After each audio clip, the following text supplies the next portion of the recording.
So to finish, right? You found the next gem, and you found we'll call it the staff, right? Of the Pharaoh that you had to get, and you woke up a mummy and then ran out the door, so to speak, and teleported back to the beginning of the tomb. Where And look, the river's back. Where you see that, yes, the river is back. So it's working its way, right? I mean, it just got turned on. So while it's fire hosing, and you can imagine that maybe some of the water was being held underground because you can't make a river just out of one fountain, but that water is slowly bubbling up to the surface as well. So it's making its way down uh, its old riverbeds, right? So it's working its way there. But you see that all the cultists and such that were here have been, it would seem, wiped out. Your camels are here, and they weren't harmed, but the whatchamacallit, the cultists themselves, looks like they had some sort of battle, and they're all dead. Loot the bodies. I mean, you can get various standard equipment, right? Like if you want a sword, or you want to replenish any arrows that you have. Not that you have to worry about that, but if there's something like that you want, you could probably find it. These were like desert nomad type stuff. They don't have anything of great value. I'll say that maybe you find 500 gold between all the bodies. Let's say gold, coins, food, and well, we don't need water now, but Yep. And I'll say that between them, you'll find, yeah, that's a fair point. So I'll say that you'll find enough food for whatever your camels could hold normally, which I think before was like a week and a half, give or take. We'll call it a week and a half. Nice. And there might be more, but you can't carry that much more anyway.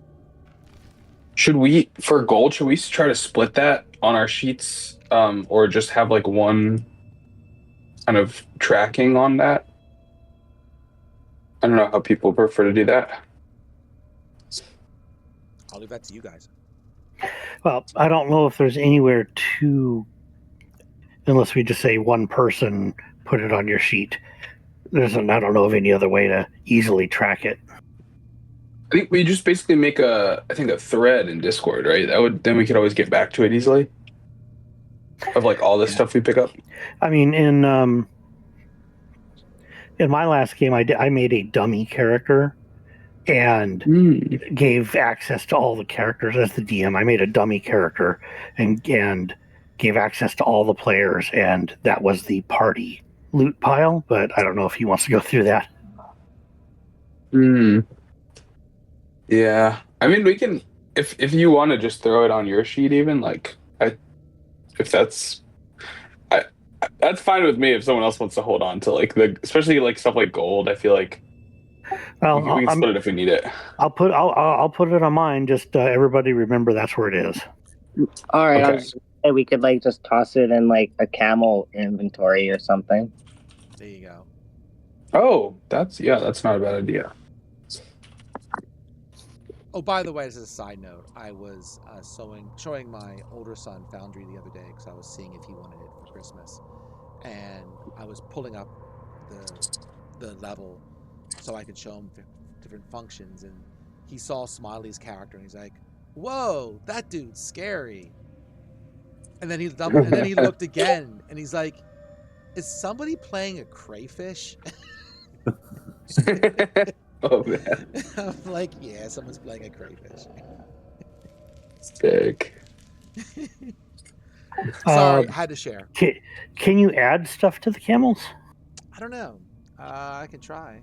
Do you even have the ability to? I do see a currency section. There is. Do you have? See if I can give you access to them. Hold on. You might not have. We could throw it in the biography.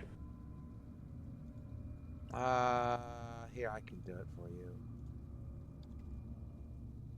There, one of the camels says 500 gold. Nice. Problem is now I gotta copy and paste them everywhere because if I don't, Oh. then it will be a different camel. That's why we can just stick it in my on my sheet, and everybody, if I'm not here for something, you know where it is. You can get access. Fair enough. Is this one thing? Here you go. That way, it automatically is copied over between characters or between sessions.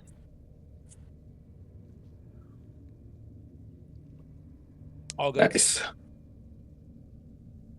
All right. I think one thing Inara will actually try to look for, if there's any like signs of a battle or clues of like who might have killed these people, whether it was like clearly some supernatural force, there's any evidence for that, if there's any like I don't know, like I don't know, scuff marks in the sand or something. Well, that probably would blow away. But like any weapons left in any of their bodies, or like are they, injured in some way, or like is there no sign of how they actually died?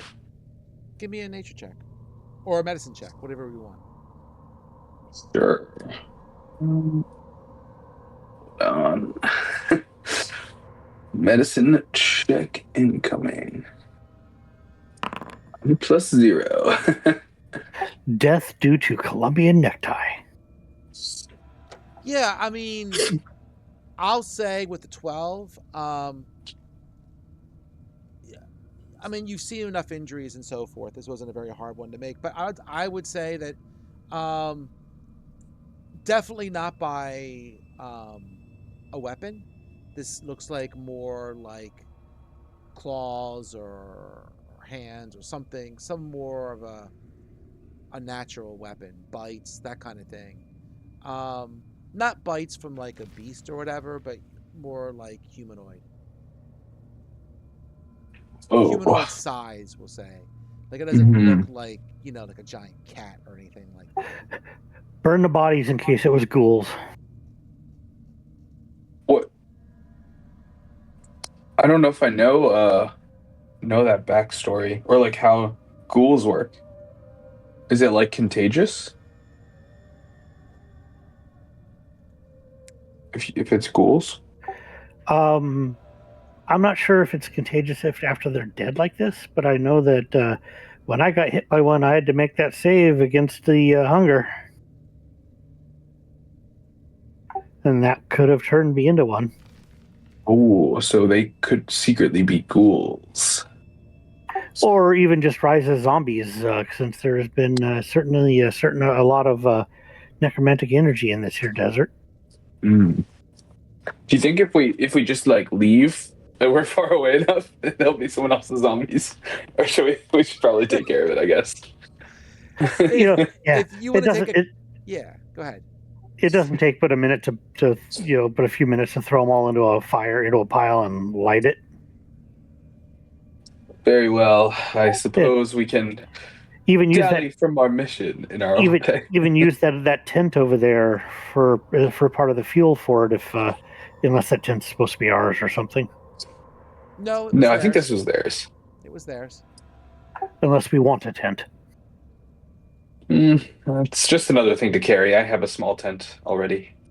Yeah, this is a big tent. This isn't like, a baby tent. Like that tent is. It was like, we'll say, I don't want to say the headquarters. It's kind of being whatever, but it was like the main tent for the leader here. And a while ago, you did go into that tent, and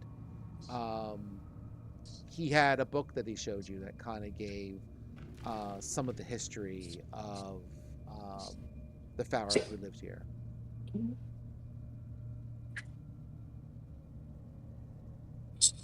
But what is that tent? That tent somewhat looks like, oh, well, not as bad as I thought, because I'm looking at their bricks, but what, 10-foot square, give or take, depending how you want to take it. So it's not a ridiculous tent, but it's not a small tent either. I say we burn it. I say the camels are huge compared to the tent. Well, that's true. What can I tell you? Maybe I didn't make the tent big enough. My bad. Oh, good. Yeah, I mean, let's do like we said, we can spend a little bit of time gathering these guys up and making a big funeral pyre Sure, no for all problem. the cultists. I don't know. I wouldn't call it respect out of them. I'd just call it more not having potentially have an army of zombies at our back. That's fair. Yeah, that's smart. Yep. Absolutely. All right. So you Yeah, not to mention not poisoning the brand newly restored river with a bunch of dead bodies. Ooh, that's a good point. so you gather Well, we up the did the right bodies thing. and burn them via Star Wars Jawa style, and make a big pile and set them on fire, and yeah, no worries. And no, Malenko, you cannot play the bongo drums on their helmets, Ewok style.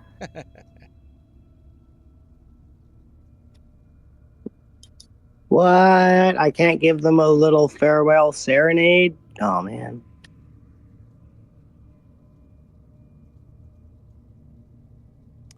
So where would you like to go from here? Ooh, let's get that map back open. That's the way to find that journal note. Yeah, I've lost track of all of our journal notes and I can stuff. find it for you. 1 second, probably. The south map. So I think I may have missed a travel day. We're out in the west now, aren't we? Or am I mistaken? That westernmost town. Yeah, that's what I thought too. Right below the dragon-looking thing. Yeah. Yep, fair. And we already did. We already did the. So we got the gem from there and the gem from the one on the right. Bazaar. Yes, That's Bazaar. the only name I remember super well. I think we should go to the Oasis next, right? Or I don't know. Maybe the dragon. Well, the dragon, yeah. The Oasis is quite a ways. Yeah. Is the dragon like maybe we need to retranslate that little section. I'm wondering if the dragon is like do not go to this area of the map for there be beasts, or if it's like a specific dragon. Well, I know I translated it at the very beginning, but that's been so long ago that scrolling up is a pain. Yeah, I know. I think it'd be hard to find. And it's only like 5 letters or something. I feel like just the dragon we could do quickly, maybe. Although I don't know how people are very against ever translating again. I understand as well, but I'm gonna give it a try. I honestly don't know quickly. what it says. Not off the top of my head. I found my map. My original translation, I saved a local copy. My original translation was Higaz. But I probably missed something because that was one of the first ones I did. It could be. Wait, that looks right to me. I don't know about the G. And I gotta say, this PDF is like kind of funky, and that I can't easily search for things. Like these must be images in the PDF as opposed to text, so I can't text search within the PDF. And yeah, the G is absolutely not right. Yeah, I think it might be a U. But yeah, Higaz. I don't know. That's not really a word. Yeah. That first one is definitely an H, though, right? I believe so. Or could that be the TH? Oh. I need to find that one. I'm not sure where that one. Oh, that's at the end. No, at the beginning. Maybe. Yeah, at the very beginning there. Because, I mean, even looking on the PDF with the translation, it's basically identical. Yeah. So the TH. Yep. Yeah, you're right. So THIUAZ maybe, or something AZ.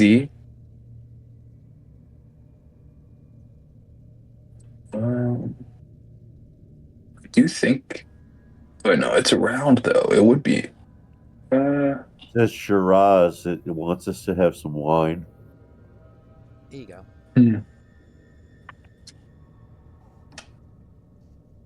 Yeah, I'm not sure what that last character is to the point where I'm like, okay, well, I'm not sure what it says, but that's probably fine. So, do you guys want to go to the dragon or to the oasis? The dragon's closer, so. The dragon is closer. I think it's a question of if we want to go to the dragon. My initial interpretation of it was like, oh, like that's dangerous. Don't go there. Like, but we're pretty tough. Inara would be like, we can easily defeat such a foe. I thought the dragon was already dead. Oh, I thought that this was like the remains of a dragon.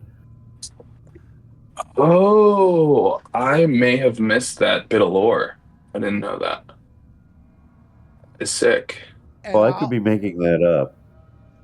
And I'll say from your from where you currently are as you look out, I'd say roughly, hard to tell, but we'll say about a day away.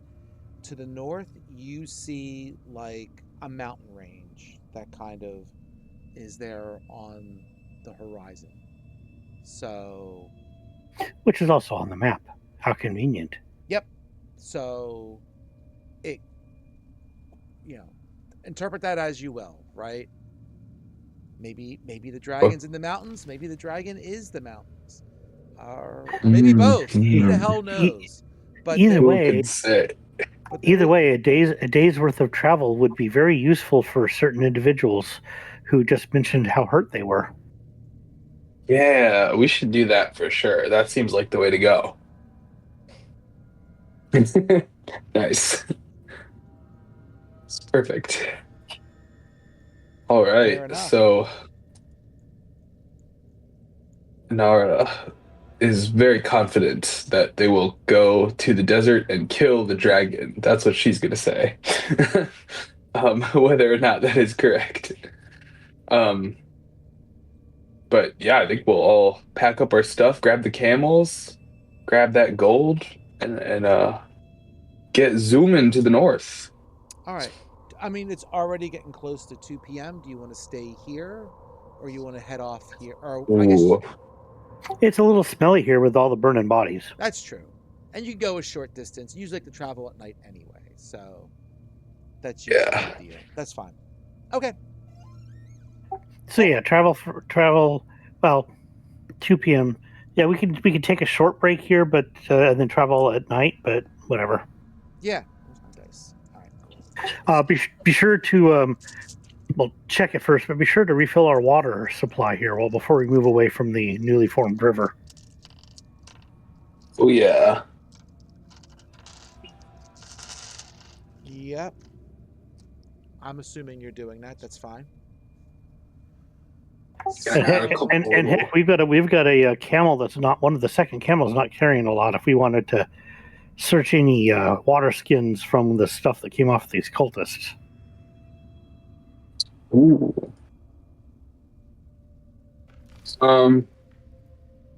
Yeah, I think it sounded like we could get at least food rations off the cultists, enough to like fully laden the camels. Yeah, that's what I said earlier. So you have enough food for like a week and a half. Is what I think. Okay. Is that including a water supply then? Yeah, I'm just making sure. Yeah, the water is there, so you're fine. Then yeah, might as well head out, head north, go a little ways away from here, hunker down for the evening, and then do some traveling at night. Because I also don't want to be here in case something comes to investigate where the water is coming from. Yeah, I think it's a good idea to just go a little ways away and then rest until the night. That's fine. All right.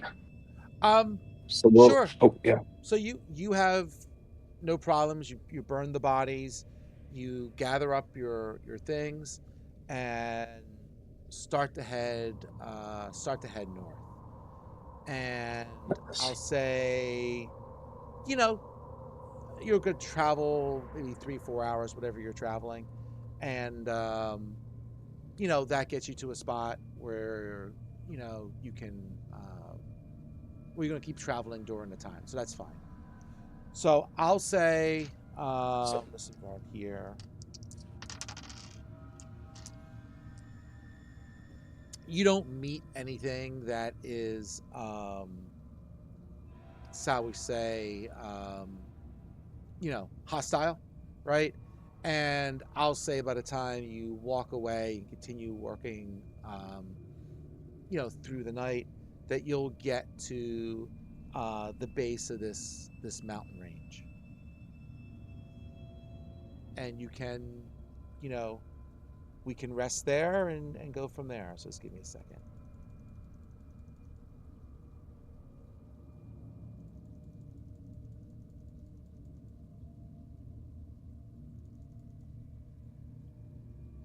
All right. So I'm going to click the long rest button. Go ahead, long rest. Everyone can long rest. Get all your stuff back. Before you long rest, if you have any healing spells, go ahead and empty your spell slots into helping to heal our fighter. Well, if she long rests, she's getting her hit points back anyway, but sure. Yeah. I'm sorry, I'm used to, I'm thinking Pathfinder again, where you don't automatically get all your hit points. Oh. Yeah. Okay. I did just roll a 1d3. What did I just do? Oh, I don't know what you just did.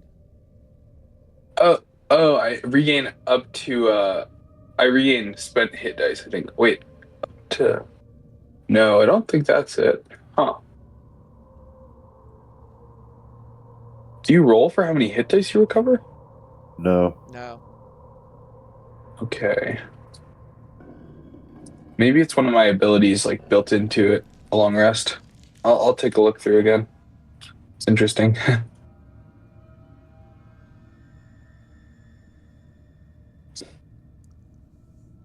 So I would say you get to the base of this mountain range, and you know, I would say that you get a feel that, I mean, you don't know how long they extend, but I would say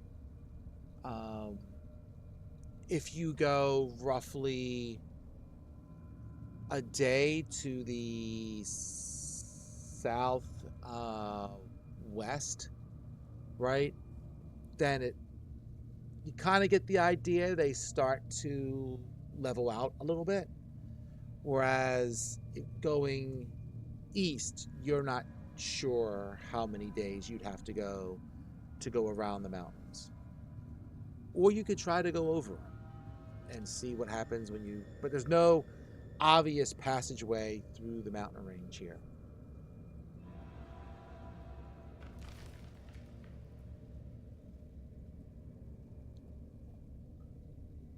No obvious valley or anything like that.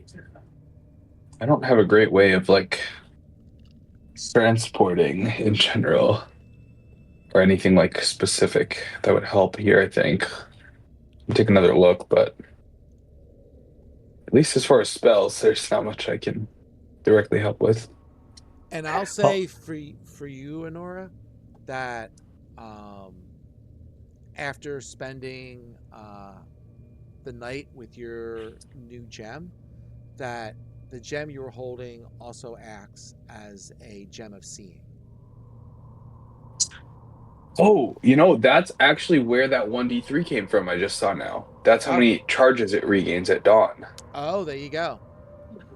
Hey. Well, I don't think it needed any. And yeah, it was full. The crayfish already has his lightning staff in his inventory.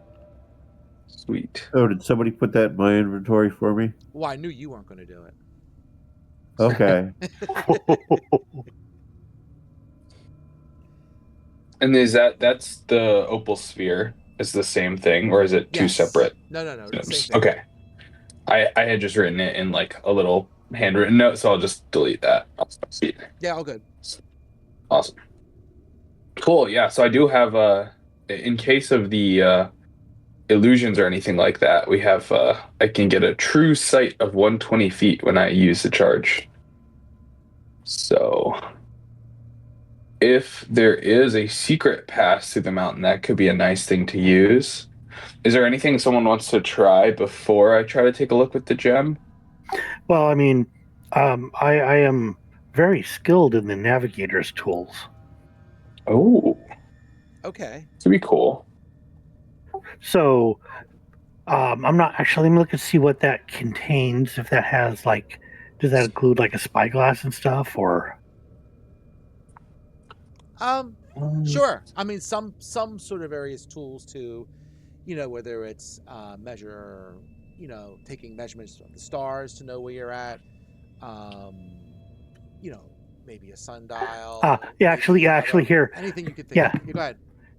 Quills, ink, parchment, 2 compasses, calipers, a ruler, as well as a sextant and or telescope. Okay. Nice. So we can just look and see, and hey, that looks like that might be a pass over the mountains right there, or no? Let's take a look.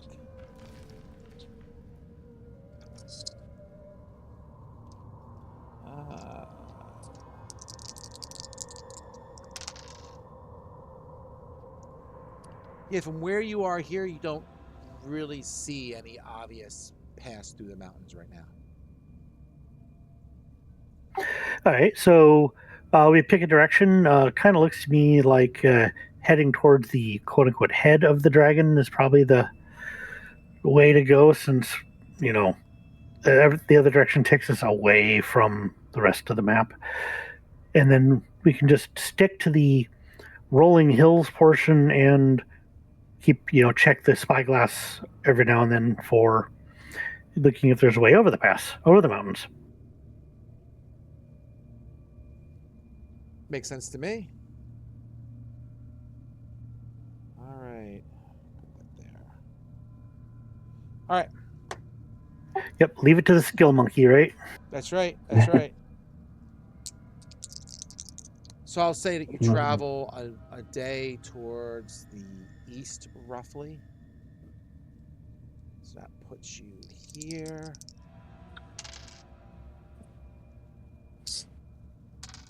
And okay. I'll say after another day, you're not finding a pass. You're going to continue. The mountains now kind of like go more to the, I don't want to call it quite southeast, but we'll call it southeast, right? So they're going a little bit more south. So you can almost imagine this, this thing kind of moves a little bit like a snake, the way the mountains kind of. The map even shows it. Give it a little curly, right? Yep. Okay. So, do we want to continue towards the head, or we want to just force our way across to the north? I think the way for us forward should be easy. Let's just head over and across. We don't have to climb over any crazy mountains. So you want to just go north over the thing and then head towards that crypt up there? I think if we go, I think we should go around. Might be easier. Okay. Well, I mean, it'll add a few extra days of travel, but that's not a deal breaker. Yeah, I feel like we'll be able to find food at the next spot, especially with our full provisions from the previous town. All right, we'll continue around towards go based on the map, the head of the dragon. And I think at some point throughout the day, maybe just a couple times, or I guess throughout the night when we're traveling, Inara will just almost like as a curiosity, just like try to use this gem and peer around her and see what she can see. It's almost like a kind of a lucky thing if she would see anything or not, I think, because it's just like kind of random points throughout the day. Yeah, fair. You're not seeing anything around you while you're doing that, right? Mhm. Yeah, it seems like relatively a little quieter than what you expected. Like you ran into some creatures while you were traveling up here, and not that there's not stuff around, but it seems like you're not running Mhm. into as much as you were before. Yeah. I will say that you're the next night. I would say nothing is bothering you, but you can see you're probably the next day going to get to the head of the dragon, right? That would be your estimate on how things are going. Mhm. You also see to the southeast, you see flashes of um, these flashes of light, and give me a perception check.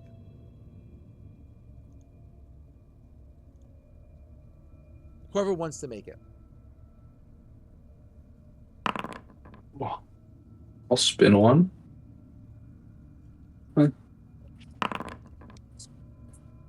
Yeah, I'm very distracted. Dang.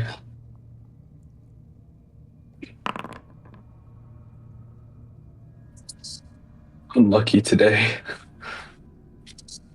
You guys are pointing south, talking about the lights, so I turn to look north. What? Where?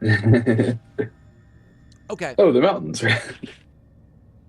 So you're not sure what it is, but you're deaf. We'll just say it doesn't seem natural. It almost seems like there's a storm out there, but not like any storm that you have seen, where you see these great flashes of light and you know smoke and so forth. And that's the way we're headed, right? That's because we're kind of blocked by the mountains right now. Well, you have a choice at this point. Like at this point, you are at the neck of that dragon, roughly.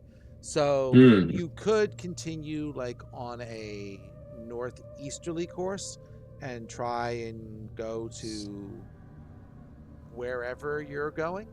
Uh, and I'm not Mhm. exactly sure which way you're. I'm not sure if you know exactly which Yeah. way you're going. Not yet. So you could continue around the mountains, or you'd have to head back, like I said, southeast, more towards the river, or where the river was, or whatever, right? In that Mhm. direction, Nice. and you can Yeah, decide I which think. way you want to go for it. Yeah, I think Inara would recommend we go north, um, towards that crypt. What does everyone else think?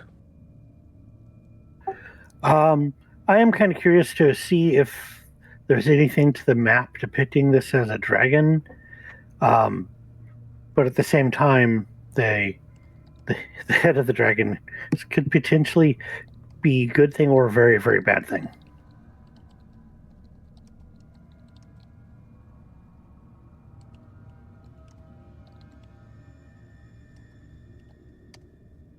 The So, the ever curious part of me wants to see what's at the head of the dragon. I want to see what's at the head of the dragon too. yeah, let's look at what's at the head of the dragon. Okay, all good. We'll head north, away from the scary lights and the storm, Okay, the spooky storm. fair enough. So I'll say you head north that way, and Turning a dragon into a dungeon. Well, if the dragon was big enough. crawling through its intestines. Smiley, I just had a game earlier on the other server today, so I think they're just commenting on our double dipping. Believe. I'll say that after about, we'll say half a day's travel, you're coming to the end of the mountain range, right? And it's fairly abrupt, like where it's just like mountains, sand. That's it. Like if you want to think like Dune or just a mountain range, like in the middle of nowhere, right? Let's see where are you at from here? Look at this map. So instead of the gradual transition from mountains to hills to flat, it's just somebody chopped it off with an axe. Yeah, the mountains are done. The mountains are done here. The Lonely Mountain Range. I will say that as you come around that corner and look to the north, right, you do see some hills. Maybe another day's travel, but there is definitely a desert gap between you and those hills. And those hills, I'll just say,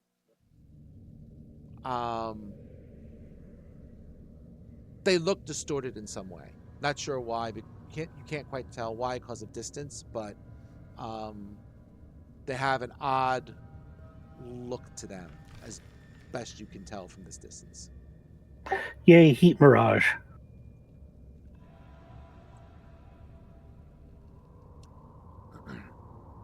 What do you want to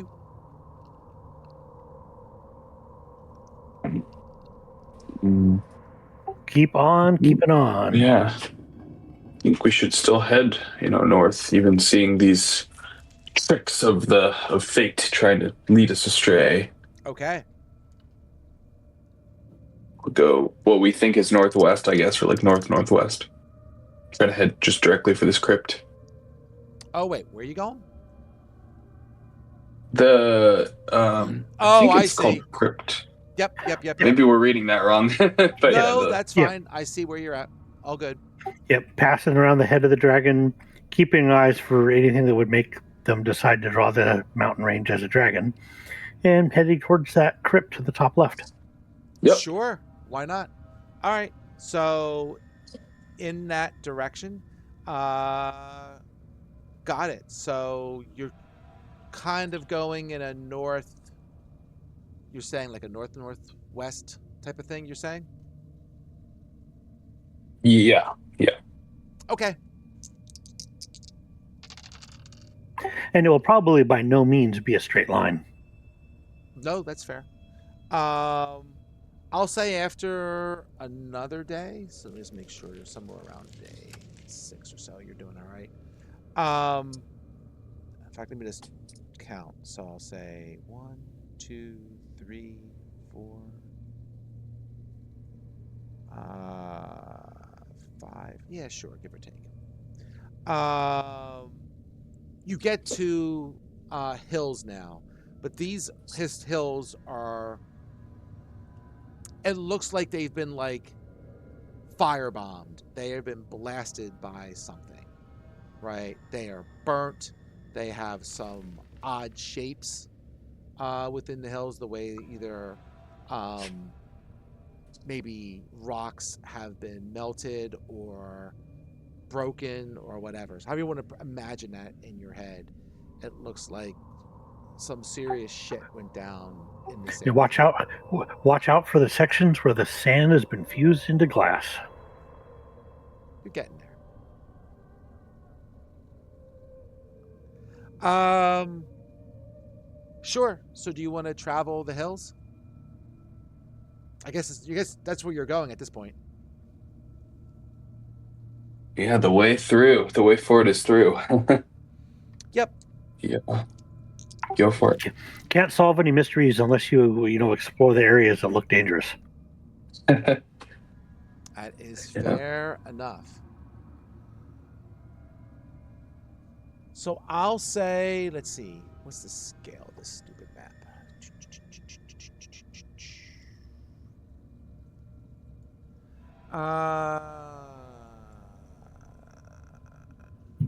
Sure.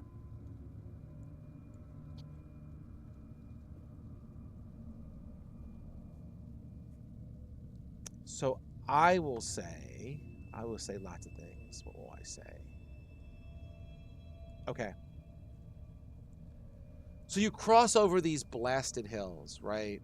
And I mean, it wasn't, just to be clear, as far as you can tell, it doesn't look like it was blasted recently, right? It looks like it was done a while. So it's not like you're finding hot rock or something like that, right? It was probably done some time ago. Even at that, the number of creatures that you find in these hills, I mean, there's some, right? But it's almost like, I don't want to say a cursed area, but doesn't seem to be much living in this area. No food for them to eat. Fair enough. I'll say you get to the edge of one of the hills, and you can see that on a short distance, maybe one of the taller hills. And at this point, you see that you're coming out into now more of a open desert area, and you see a couple things. You see,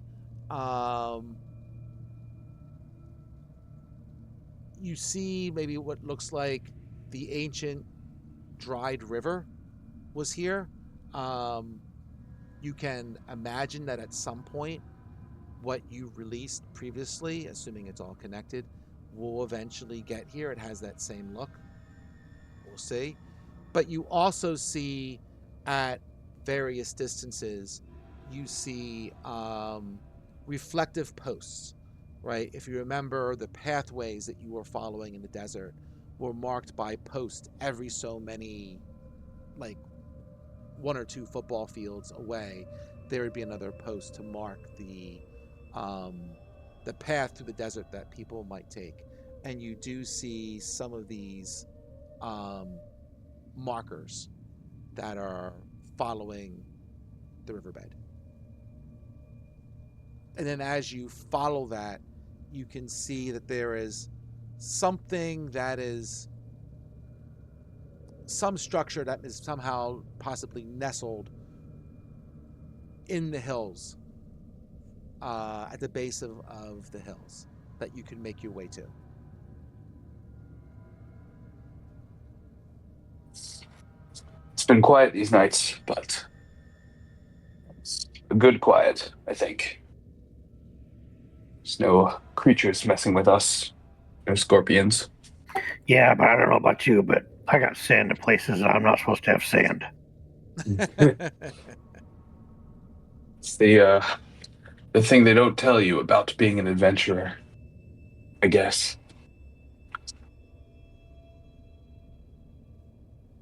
Okay. But yeah, I think we'll just head for the destination. You got it. As you head in that direction, as you get relatively close to it, we'll say within a mile or so, right? In the midst of the rocky, low-lying hills, a few broken pillars form a circle around a terraced bowl. Toppled stone point at a statue centered in the bowl. An aura of menace emanates from the area, ebbing and flowing like waves on a shore. At its peak, the bowl and the statue seem to be physically oppressive, raising the hackles on the neck and sending shivers down the spine. Only when the feeling passes does it seem like the broken pillars. What is this? Only when the feeling passes does it seem that the broken pillars, seeming like enormous craggy fingers, might not crush intruders like clay between them.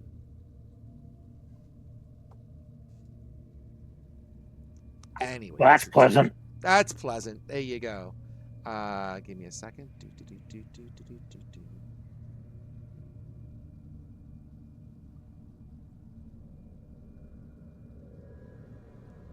sure. So let me grab you and your camels.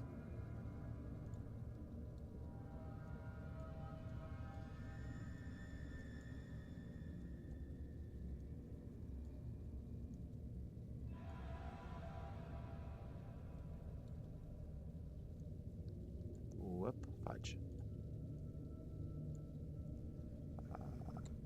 Whoop, copy. There we go. Not what I want. Man, I can't click today. There we go. And we'll do this one.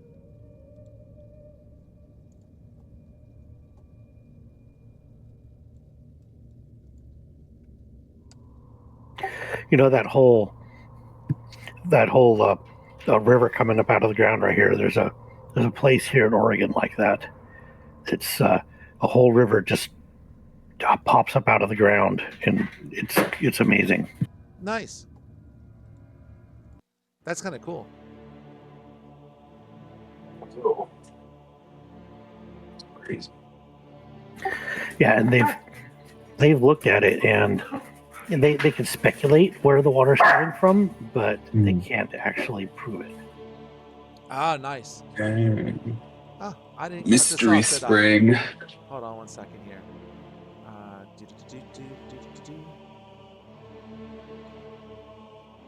Sorry. Come on. Come on. There we go. Thank you. Sorry, I'm just closing off the gray area, so I don't have to worry about dealing with that. There we go. Yeah, no worries. All right. Good. Yeah, I like the graphics of the bugs. Thank you. I had to throw some bugs in. At close range, Okay, it is. I was just tripping on them at first. Okay, cool. They are real. Sorry.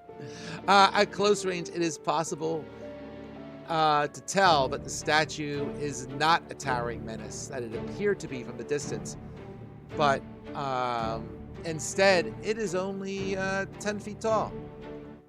Turn that down a little bit.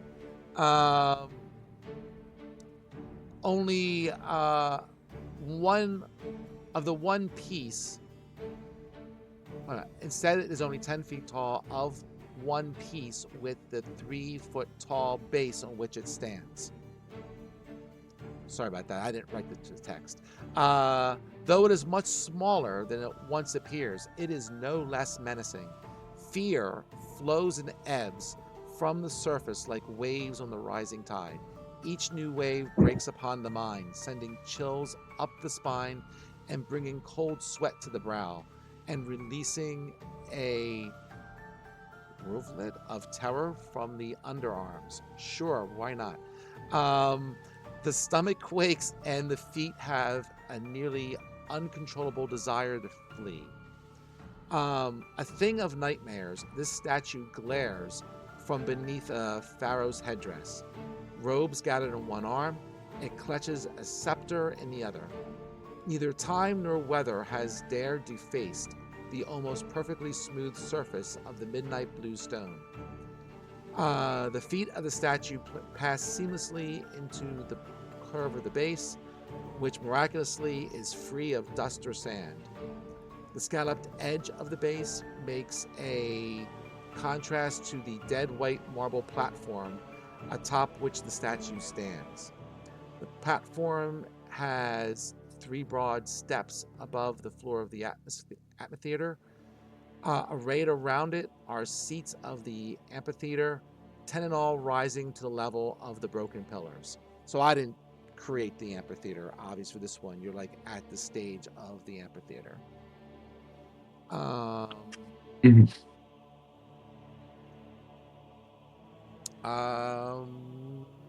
So yeah, there you go. Give me a second here. Let me get to where I need to go here.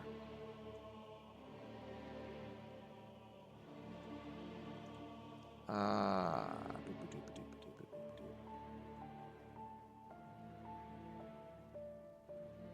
right, let me grab this.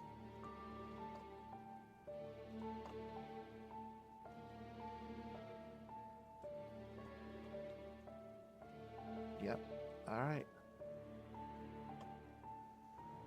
So let me do that, and let me do.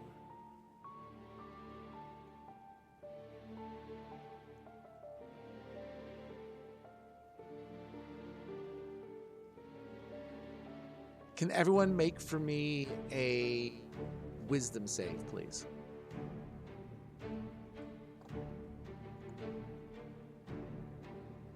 Ooh, oh boy.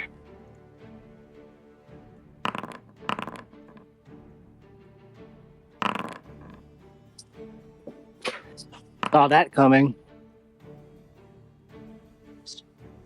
There you go. So I'll say that Hatchet Man and Zumara, like, at first, you don't want to get anywhere closer to this statue. I'll say it takes you a good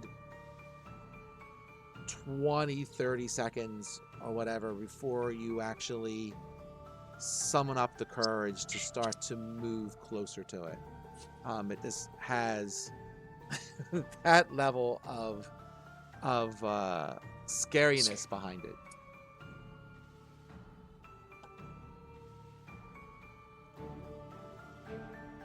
Oh, bad juju. I don't know if I want to go up there.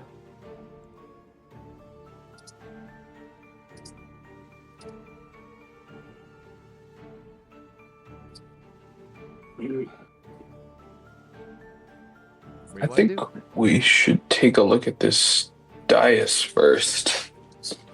See if there's anything going on with it. Yeah, it looks kind of like a sundial or something. Yeah. Yeah, fair enough. Does it just seem to be, it's like a sundial just telling the kind of the angle of the shadow or something? Yeah, it's a sundial. It's showing you the time, which I'll say by now is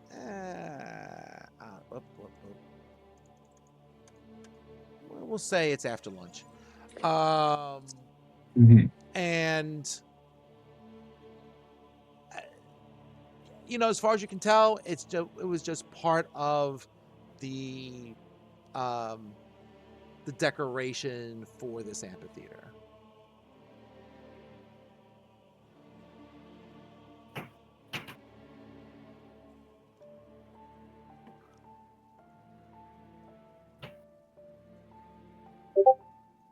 Okay, well, I guess in that case, there's not too much to explore down here, so we might as well take a closer look at the statue.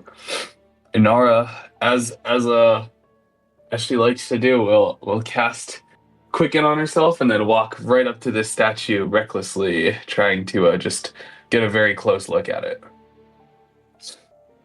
I think it was like 3 steps or something. She'll kind of like climb up if that's possible, or is it too high to get up on this platform? Okay. No, you can. Sweet. Yeah, she'd love to take a closer look here. Okay. Bugs. So give me a perception check. Sure. Perception. Boom. No. I'm gonna spend 1 luck just to get me to a 10. But yeah. Okay. Yeah, with a 10, it's a statue. Just on normal inspection, you're not finding anything different about it. Okay. Well, friends, it seems though we've been called here by the fate that seems to lead us. I'm very confident that there's absolutely nothing here. I've taken a thorough look, and I would say there's simply nothing. Let the pro at it. I'm gonna go at it with my masonry abilities. Okay. I'll give the help action and also bardic inspiration if he needs it by making him feel real uncomfortable that he's such a good job. You could do this, boy. You got this. I believe in you, old man. Yeah. All while like rubbing your shoulders again and like talking in your ear. So, what is that? Investigation with the tools, or Sure.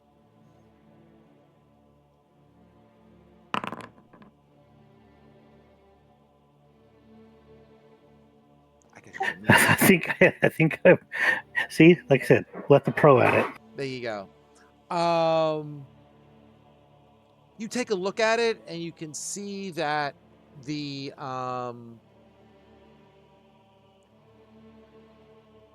obviously the stone of the statue is different than the stone of the base, right? One is black, one is white. You can't get too much different than that.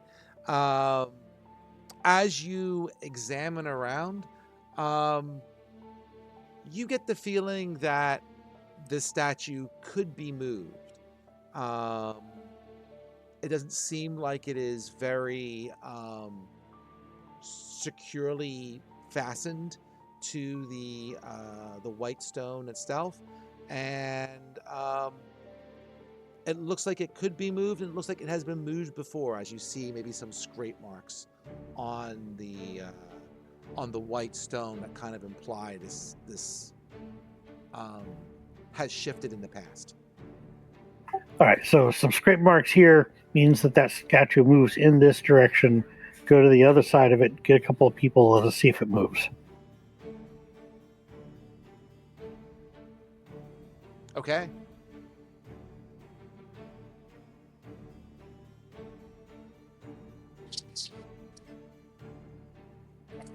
Who wants to provide the muscle? I guess Inara can help. She's not very strong, but she'll do it. Yeah. Hey, I've got a 13. Every little bit helps. Zora's like, nah. She's too she scared. can watch us struggle. She'll watch. Honestly, you see Hatchet Man start to like push on it and stuff as hard as he can, and he's just like slipping and sliding, and his feet are just like sliding against the tile, and it's not going nowhere. Anyone else helping? Oh the yeah. clown? Go ahead, give me a spin. All right. Athletics. Is that strength or athletics? It could be whatever's better for you. Not that it matters for me. It probably doesn't, so it's fine. Whoa. Oh wow. Inara coming in with the -1, but still. All right. I'll use the crowbar to help. All right, fair enough. So the crayfish and the Zerara, they're watching from a distance. The clown, the dwarf, and the half elf is it half elf or no? It's a I forget if you're full. There's not really half elves in this. Is there? No, it's like weird. It's like called Eonic, but it's like that's just like right. a You changed what kind you of were. time. Yeah. Yeah. My bad. I forgot you had changed. No worries. So, you do shift the statue a little bit, and you see that there is a pit underneath the statue. So you shifted enough to at least know what's going on, and I'll say after some more efforts, you're able to move the statue, and you see instead a pit. Distance should be something like that, and All right, this is just a joke, but hey, Malenko, go check it out. Give him a push. I mean, can we see the bottom from here, or is it pretty hard to tell? I can't make a good circle here. I don't know what's going on, but sure, we'll put it there. Can you see the bottom? That is a fair question. How far can you see? Let's start with that. I can see 60. You do not see the bottom with your 60. Ooh, I don't think I can even see. Oh, that's just my limit. And after you So I feel like I move can't the even. statue and shift it off its base, you no longer feel the fear emanating from this statue. It just seems to go away, whether something happened or whether it just psychologically putting the facing your fear and standing up to the statue, whatever made it work. You seem to be feeling normal now, all five of you. It was the middle finger salute that did it. There you go. Whoa. So it was like. We just let the evil spirit loose, that's all. Yes, I do feel like we might have released some kind of a pressure, at least, or like creature. Well, Right. Grab a decent sized stone, drop, and see how long it takes to get the bottom. Oh man, you're gonna make me do math. Let's see. How long does it take to get the bottom? 9.8 meters per second squared. Yes. we can just do like a while, or like not a while, or like. Well, I don't know how much I detail know we is need. the thing. That's okay. I'll say that it Linko it all falls there eventually. a significant distance before you hear something echo up from below. Echo up like stone or echo up like it hit water? No, I don't even know what's the bottom of this. Let's take a look. Let's see.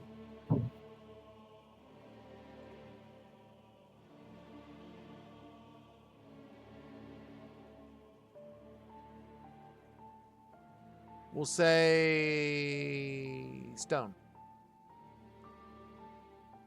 All right, how much rope we got?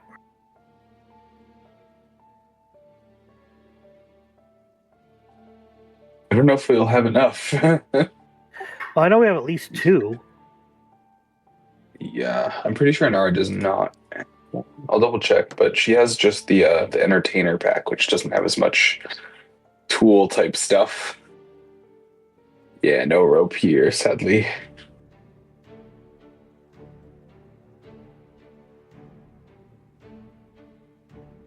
So it might just be the 2. I mean, we can try to send I don't know.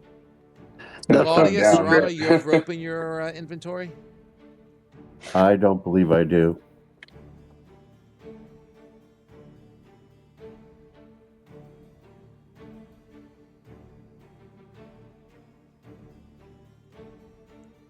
I'll take it Zarama doesn't as well. I'm not hearing anything from her. You didn't fall asleep on us, did you? I think it's rope is a standard component to like the adventurers. She found it. She has hemp rope. Pardon me.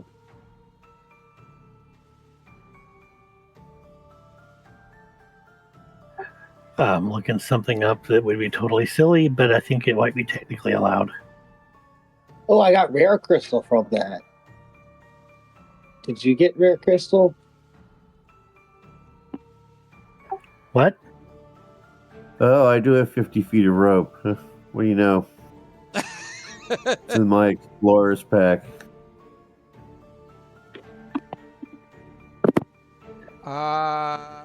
Did we send the bat down there? See if there's any like little holes or anything like ledges. Everyone that has rope. You're right. Rope. Yeah, you want to send the bat down? Yeah. Okay. Ooh, now I gotta check this out.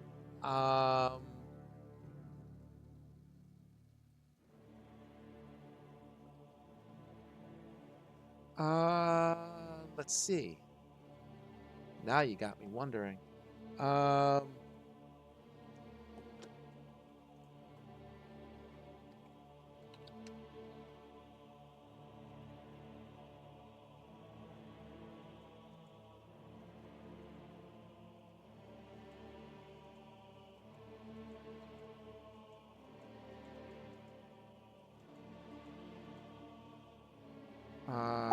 Here we go. Yes. And it's a normal bat, right? It's not like a giant bat. Yeah, just a regular bat. Okay.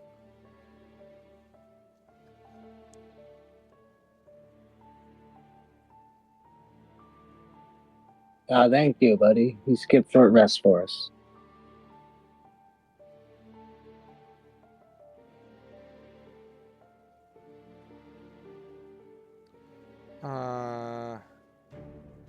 Hold on a second here.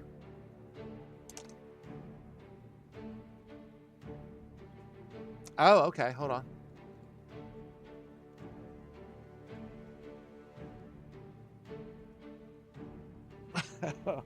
Okay. I will say the bat will fly down. He will get a certain distance. I would say certainly within 2 50-foot ropes. And you come to an opening around the pit where there's like a landing, and there is a passageway going in all 4 directions, north, south, east, or west, with a statue at the end of each corridor. I'll say each corridor is about 20 foot. So you go down roughly 100 foot, maybe a little less. Then, like I said, there's a ledge, 20-foot passageways, north, south, east, west, a statue on each end where it dead ends. The pit continues past that another 100-ish feet to the bottom below. So the whole thing might be roughly 200 feet pit, give or take, but just a little less than half of that before you reach this opening, or this landing, we'll call it. Yeah, we got the rope for that. Yeah, see, this is why you send in the magical non-living creature to do all your little dirty work first. Think smart, work smart, not hard. I believe the term you're looking for is cannon fodder.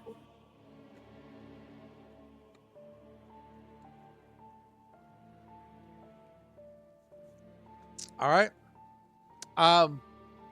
Sure, no problem. You get a rope.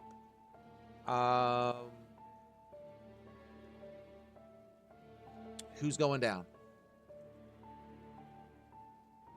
Milenko will go down first. He's got the acrobatics for it. Okay.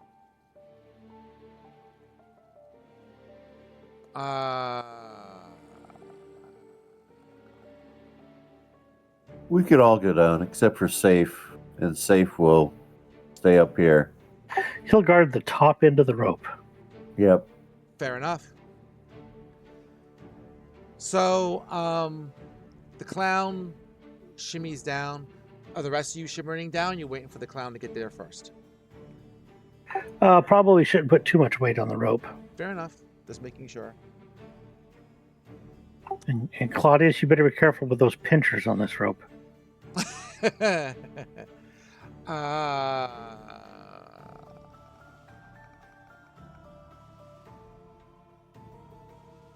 Okay.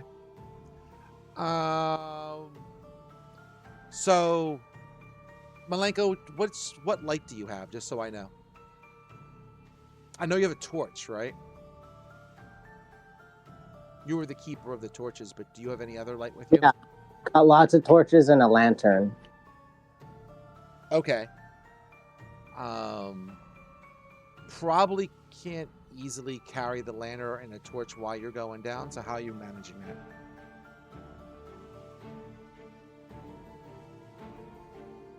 Might just tie the lantern to his waist or something as he goes down, because that's a contained flame instead of a torch. Okay. Yeah. Just don't know what you're doing. That's fine. So, I will say You shimmy down the rope, shimmy, shimmy, shimmy, shimmy, shimmy, and you get to the part of the where the landing is, and right when you get to that spot, about 10 feet above you, a blade trap comes and just cuts the rope. Can you make a dexterity save for me? Oh, I sure can. And I checked, your bat was not big enough to set off the trap. Ooh. And are they still high up enough that we can see them with the lantern? Or no? You just see this light down there, like you can kind of see him, right? But he's probably 80, 90 feet down, and you can normally see like 60, right? So you can still see him because he's lit, right? He's a light in the darkness, but the details you can't really see per se. 24. So good job, man. So something happens. The line suddenly goes slack, and his light disappears. Oh, yeah, pretty much, because he does a very neat trick. He does a little like some sort of jester flip. I don't know. He can describe it to you, and he lands on the on the walkway, and maybe Malenko, you see like maybe 10, 20 foot of rope like go down into the darkness. oh.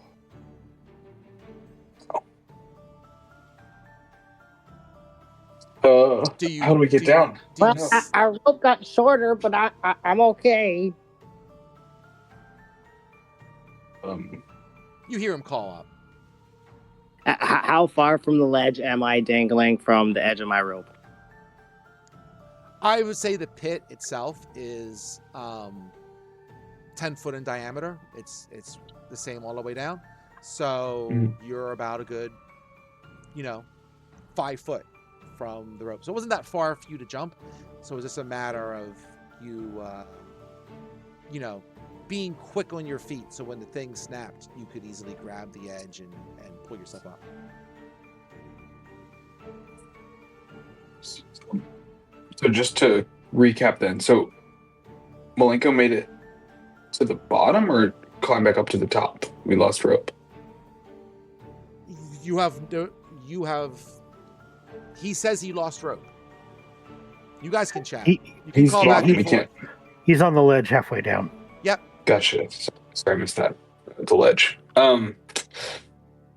What do you see down there? Or will lean over the edge, calling to Malenko. So 1 second. Hold on. Boop. A whole bunch of darkness and fuck all. Sounds like an adventure. Nara will cast a quicken on herself to climb right on down. I'll say more importantly, the bat to grab the rope that fell down there. But more importantly, does it look like the trap reset?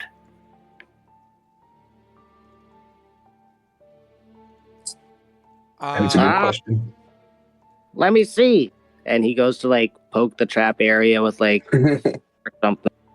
The trap, whatever cut your rope, is maybe 10 foot above, and as you look up, you don't see the whatever cut it, right?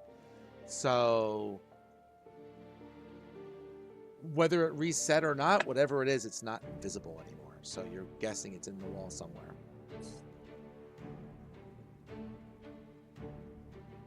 So if you're going to climb down, Inara, here, take one of these, maybe take a couple of these spikes and jam them in the slot. Yes. I will do my best to see it. Iron spikes, one of the best inventions ever. But yeah, I think Inara will try to climb down, but try to like get ready once she gets kind of near to where Smiley's light is, or some signs of danger. See if she can find anything. Well, that's also another reason to give you multiple spikes. You can put some in the walls for footholds too. Mm-mm. Yeah, so I think definitely just using those spikes to try and make her passage a little easier, and also get ready to try and jam up the trap if I can spot it or if it seems to be activating again. Yeah, who needs disarm traps if you're going to just break it? There you go. So I'll say you shimmy down the rope. So now, it gets a little tricky because you're getting near the end of the rope. And the end of the rope is where the sword comes out, right? So you're going to try and kind of like, you know what I mean? Like, you're using your feet, I'm assuming, to hold on to the rope. So we basically have to like be fully upside down. But the sword itself is like right where your feet will be. That was where it was cut, right? So you'd have to figure out some way of holding on and using your hands and not slipping. So we can't reach up here from the platform, right? It's too high up. Right now, you're not on from where Milenko is. You mean? Yeah. No, it's too high up. Like it's maybe 15 or so feet above his head. Because like I could warp down there, but then it would still just like we would have the same problem for everyone else. So I kind of want to try to fix it if I can, or try to like do something. Let's see if I can do anything though. I'll say Milenko will tell you that the trap itself went off some above his head, right? So like it didn't hurt him, right? Whatever made this, the mechanism to trigger it is below the sword itself. So it waited till it was below the sword, maybe by 5-7 feet, and then it cut the rope, right? And then Milenko was just able to be quick and do some sort of flip or whatever in the air to get to the edge, right? So the trap itself isn't going to necessarily fire off as you're kind of talking this over with him. It's just a matter of trying to hold on to the rope while trying to break this thing where your feet are basically at the very edge of the rope. So if you want to try that, I'll let you make a athletics check. Or we could very easily add 5 foot to the rope too. Sure. If you want to pull it up, add some more to the rope, right? I mean, you could try and do that and have it not cut, right? You can do that. Yeah. I don't know if Inara is the best person for like midair athletics above a dangerous chasm, or if I fall, would I fall in or would I fall to the platform that Smiley's on? You would have to make some sort of dexterity check to get to the platform, or you're going to drop 120 feet. Oh, I might just kick the kid on the road. To catch her like a gentleman. Inara will actually just time step, so she's just gonna she's gonna disappear from her location and reappear at the reappear at the start of her next turn in a location of her choice that she can see within 30 feet of where she disappeared from. Oh yeah, no problem. So you're with Milenko.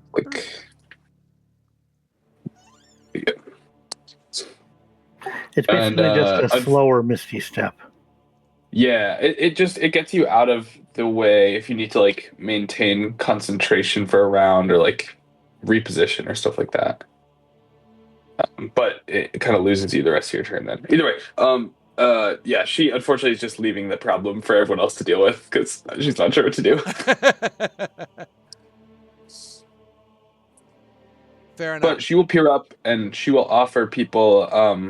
Well, I don't know if there's anything she can really help with actually. See, she has the help action, but I think she would need a way to actually help. So, never mind.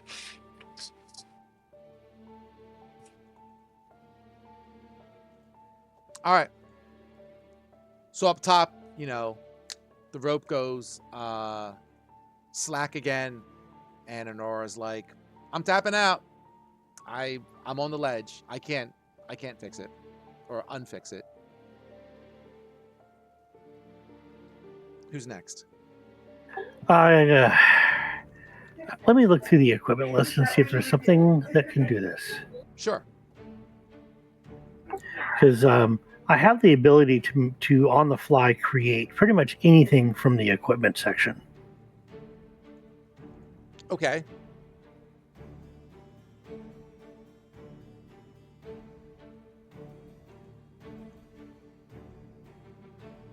I'll crawl down next. Okay. Crayfish time. All right. So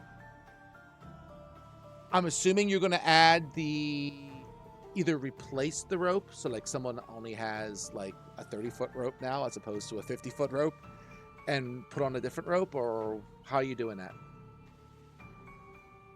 Just so I know. Well, we did have several ropes, right? Oh yeah, it's not a problem. I'm just making sure I understand what you're doing. Yeah, that was my assumptions, that we would pull the rope back up, disconnect the cut piece of rope, or even just leave it attached and add another piece, but don't let it all the way down. Okay. Well, when the rope was all the way down, it wasn't cut then. It wasn't cut until a but no need to have it past something lower down. Yeah, no need to trigger it. In case it gets triggered by Claudius, there's no need to have another piece get cut. Sure. So Claudius, what are you doing? You know about this. What are you I'm crawling down 100 feet of rope to see what Malenko is doing. Okay. Are you just going? Anything else? Because you know this trap is potentially there. You just going to go? I'm for of it? the opinion that the trap is fired off and it's not going to fire off again.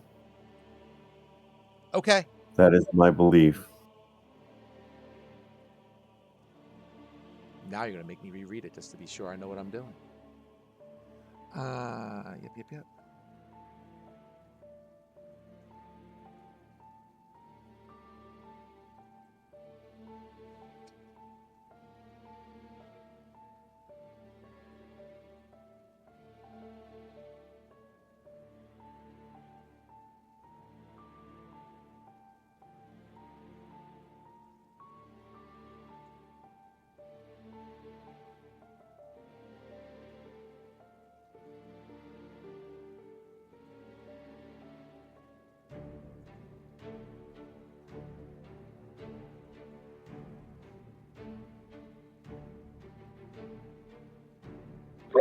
So now that the majority of us are down here, are we gonna explore that tunnel that he found? We're still waiting to see if Claudius lives to get down there. Fair enough. I said should some of us get inside the tunnels just to make room for him to come down, because so it doesn't get too crowded type deal.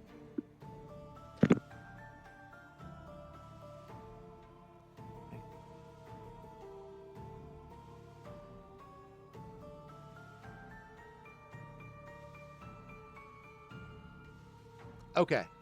And Malenko could help in any way. He could give him bardic inspiration or something. He could even try to figure out like some clever way to get him down. Do you want to give him bardic inspiration as he comes into view or anything like that? Hell yeah, I could just root him on like, come on, Claudius, you could do it, buddy. Make that rope like a great idea. All right. It's a 1D. Yeah, I'm going to say the thing slices again when you get below that point. So Okay. Dun, dun, dun. make me a dex, please. The dex save. Sure. And you can add the D4. I can give you a separate D4 if you're worried about failing, but up to you. It's like a spell. Well, he's probably out of your range at this point. Hold on a second. Oh, okay. I thought he was within 30.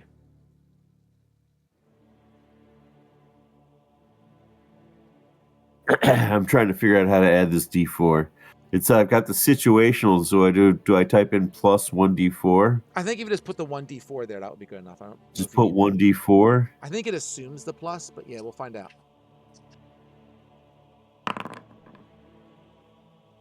18. Did the D4 save you? It probably did. Okay, so as it cuts, Malenko and Honora were already kind of watching, especially Malenko, and they just grab your claw in time as another 20 foot of rope, I just grabbed the claw in time. Wow. Heads down to meet its doom at the bottom of the pit. Okay. And now I can see what's going on. Yeah, I'll chuck you in there. Yeah, most of that was just tired of looking at a black screen. That's fair. Well, someone has to look at the black screen. That would be me right now. Yeah, you and Zamora. So what are you two doing? All right, Z, if you can help me by bracing the rope from the top, I'm gonna go down there. I've got the thieves' tools. Let's see if we can just disable this stupid thing. All right. So I'll assume that you now have two 50-foot rope and or maybe 3 50-foot rope and 2 30-foot rope, and you put another 50-foot rope on, and you head down actually, there. I'm not going to waste another rope. I'm going to use my shard of creation to create a 50-foot chunk of rope. That way, if it gets sliced, I just make a new one on the fly. All right, fair enough. So you have your magical rope. Got it. And I'm going to have Z. Yeah, here, let me use one of my daily uses. Thank you. That actually didn't take it off. Okay, I tell you, we'll work on that. Well, it's the same pool as this over here, so there you go. It's the same counter as I have a number of charges. Two different things that can use charges, so I'll use the other one. Okay. And I will have Z lower me down to exactly the height we need to either and or to either jam the blade or disable the trigger. Okay. Give me a skill check with your tools.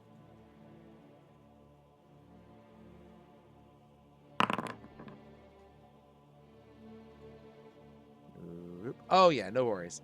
I may not be very stealthy, so I'm not a rogue. But when it comes to using those thieves' tools, I have double proficiency bonus plus advantage. There you go. So, yep, you jam something in there, play with your tools, and you hear something break, behind the wall, and you carefully go down, and yep, this thing is done for. The trap is no more. And you and Zamora get down to where you need to be. Nice. I'll give back the spikes that I was borrowing and did not use. But for disabling the trap. Yeah. I should have just done that from the beginning.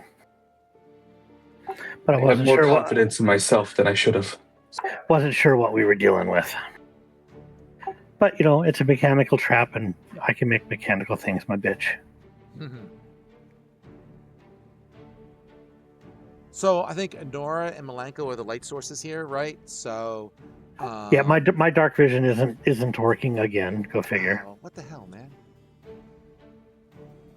Token.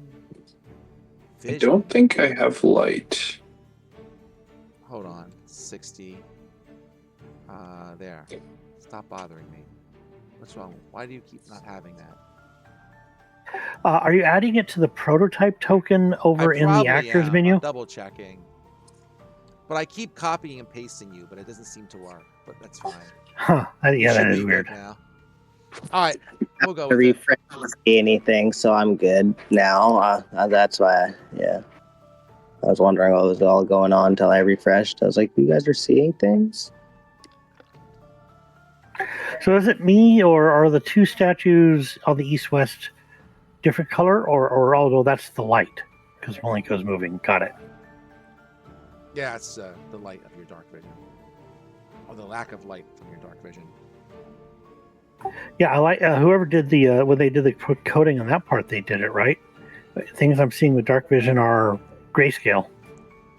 The thing is, though, it always throws me is like you say it, you have to put a thing there of how you see, and then how far you can see in the dark. So just setting it to dark vision doesn't mean you have dark vision. You just see the colors of dark vision, but you have to put in a value in the other number to say how far you can see without light.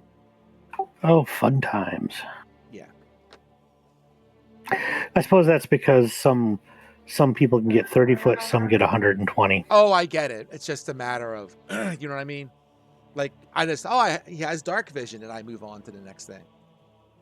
Okay, so we got 4 statues, and that's it. Yep.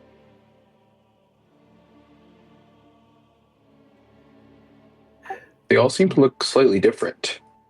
So randomly pick one and go. Let's go examine it. I like the one on the right. It's got a funky head, I think. I think you should examine it because you're the one with the mechanical proficiency. Oh, that's why I'm up here. So 1 second.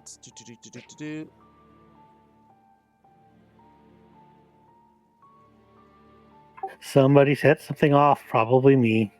Yeah, you stepped on a plate, and basically, what does it fill? It says it fills everything. Everyone make a deck save as Holmgren sets off a fireball. Ooh, fire! Boy.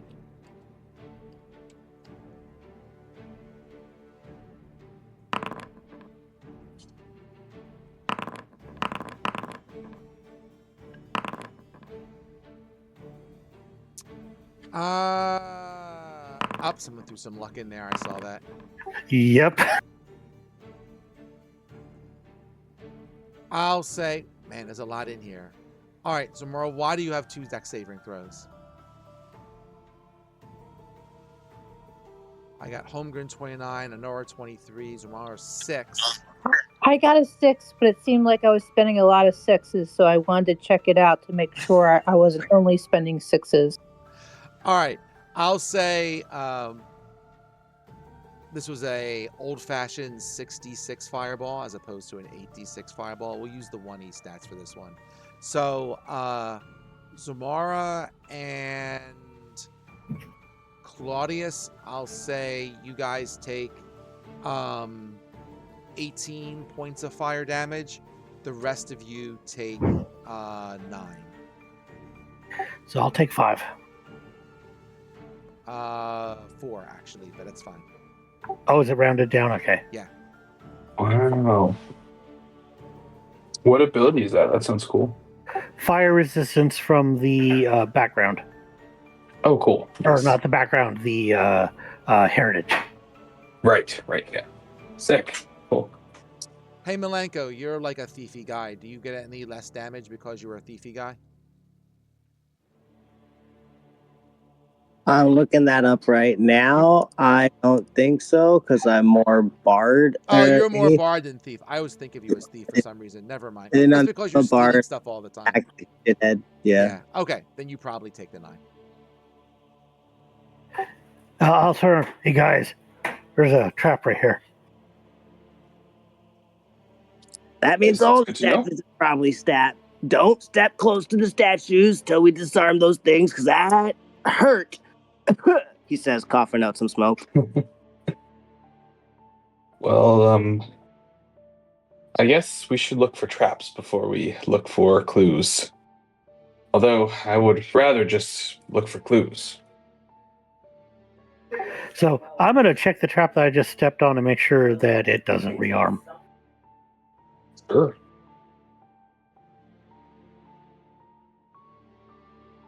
Is that the thieves' tools or to investigation?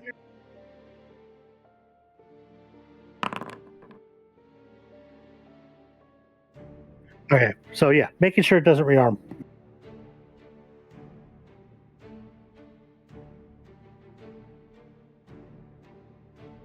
Oh man, there we go. It helps it turn on my mic.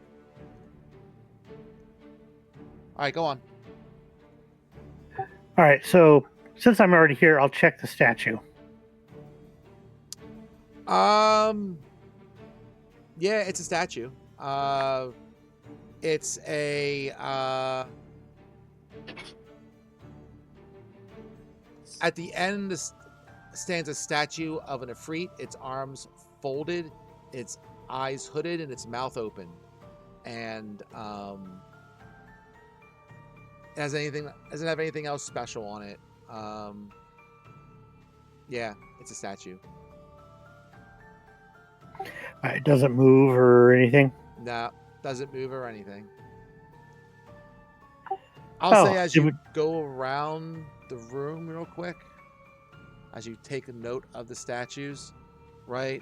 The one, two, let's see.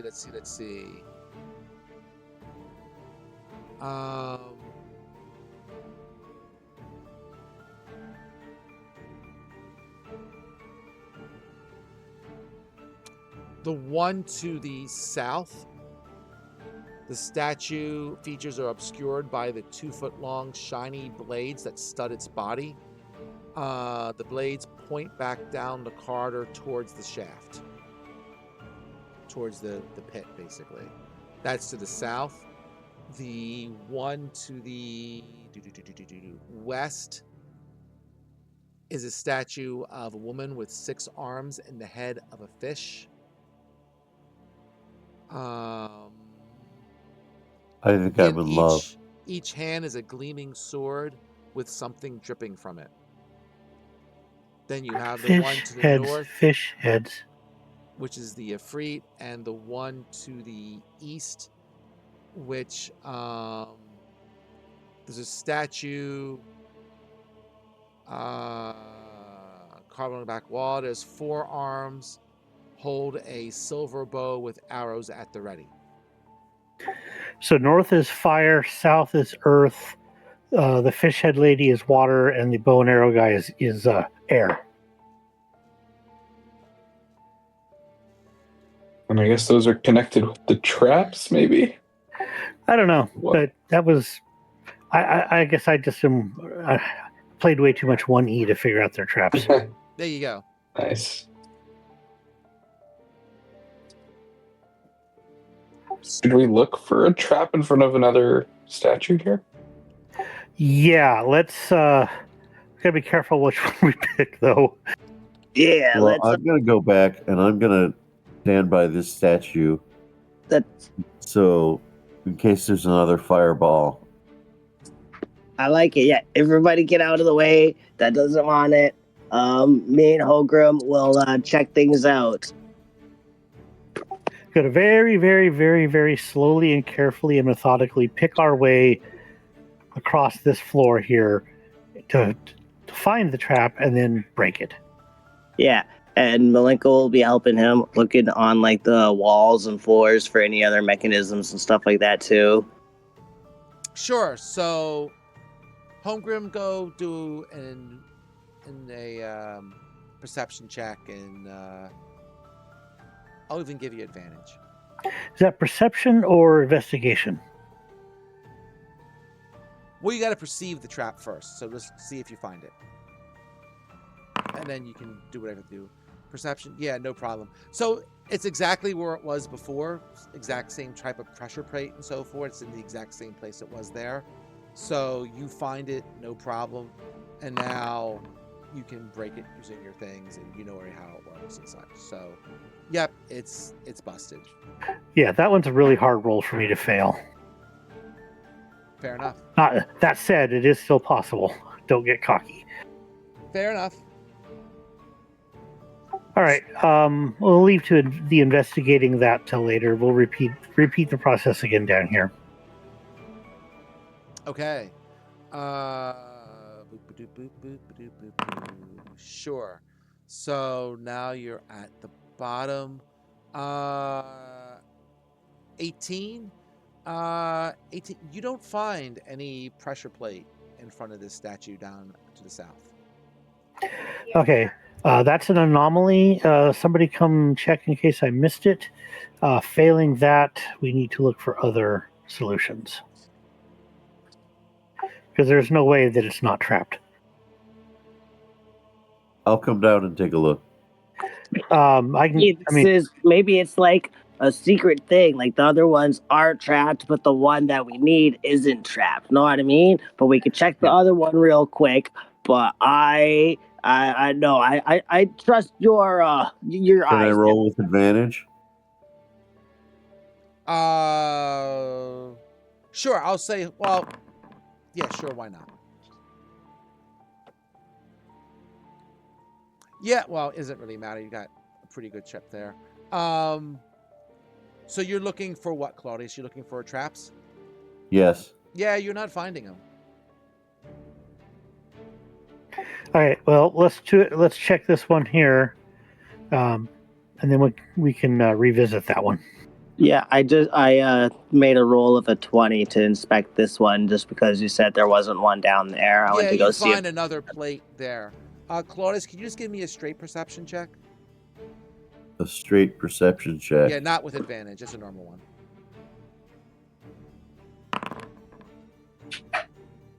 Got a roll of 27 to break this one. Yeah, it's busted. Claudius, you find a secret door behind the statue.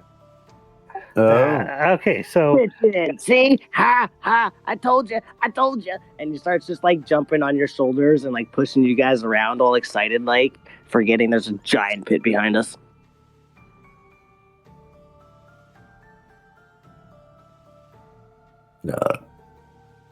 So hey, I only fireballed us once. We're good. There you go. Passageway. Let's check it out. So, you know what? I'm just gonna go. All right.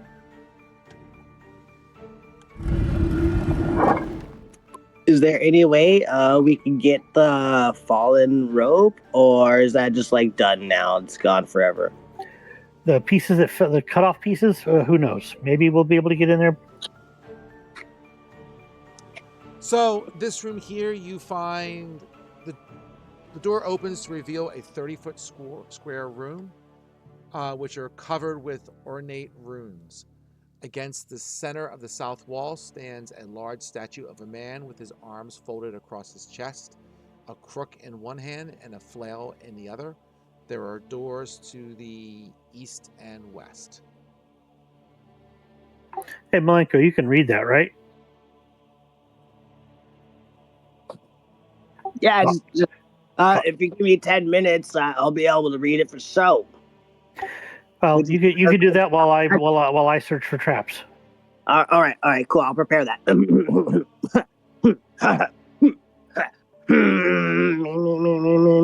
And he starts being irritating for the next 10 minutes, preparing a spell. So he's doing a ritual while I check for traps heading across the room towards the statue. Go for it.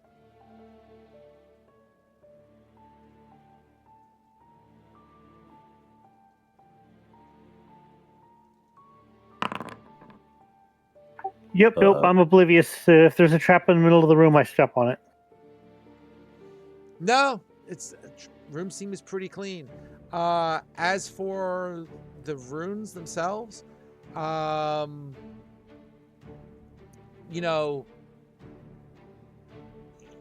it's just like ancient writings. Give me a second here.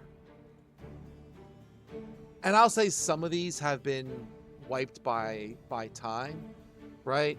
But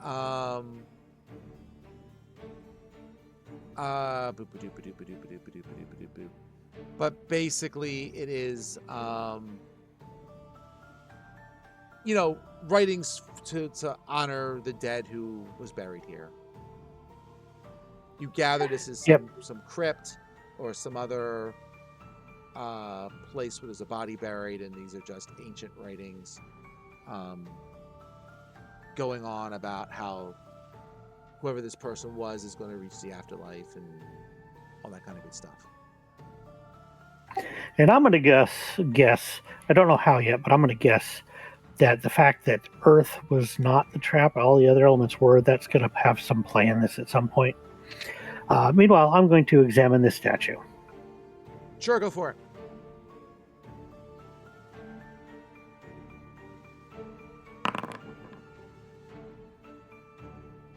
$13. Yeah, I'm gonna say, based on the fact that the last statue had a thing on it, and that's just good enough to find there's another secret door behind this statue.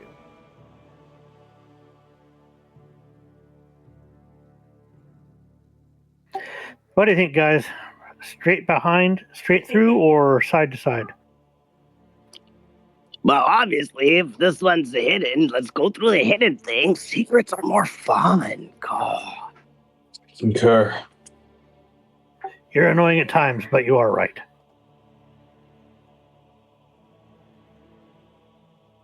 All right. Whoop. And Nora I didn't even do that. pushes through with Smiley. Or with Malenko. So, behind the concealed door is a long 10-foot wide bridge stretching across the south, stretching towards the south across a giant chasm. The walls of this room, 20 feet away on either side of the bridge, extend 30 feet below the bridge and drop into the darkness below. So it just goes down.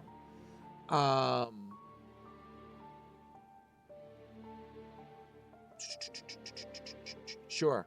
Long, heavy strands of moss and mold dangle from the sides of the bridge and dripping into the darkness below. The chill of death is in the air, and soft moaning cries swell up from the void beneath the bridge. Boy, sounds like it'd probably be useful to have a firewall to drop down there right now. Oh boy. So, who weighs the least among us? That would probably be me. Because mossy bridge to me smells of don't just go traipsing across it with too much weight. Well, we can tie the small person or a dexterous person to the heavy person and have a couple people hold on to the rope just in case they do make a slip up. Yeah, well, do we have enough rope left? Some rope's better than no rope.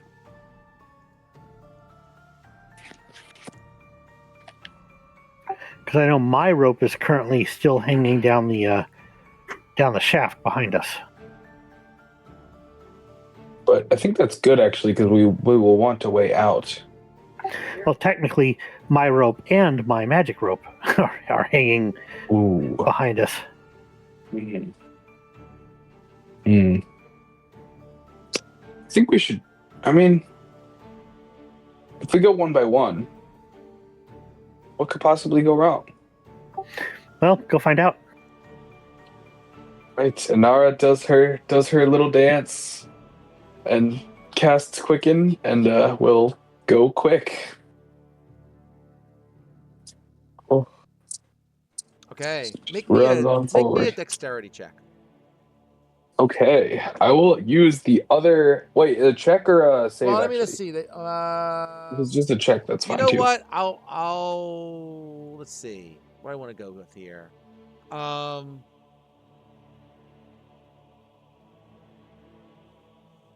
Give me more of a stealth check. Oh, a stealth check. Okay. Right. Oh no. Okay. Okay. So give me 1 second. So I'm going to put you, let's say we'll put you right here, give or take. Sure. And give me a second here.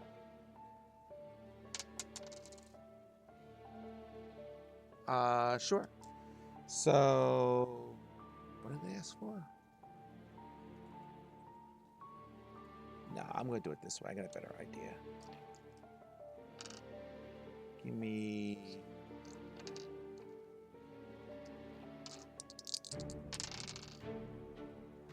All right.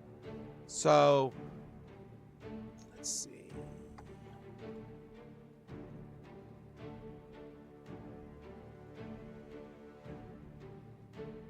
How long is this? I'm sorry.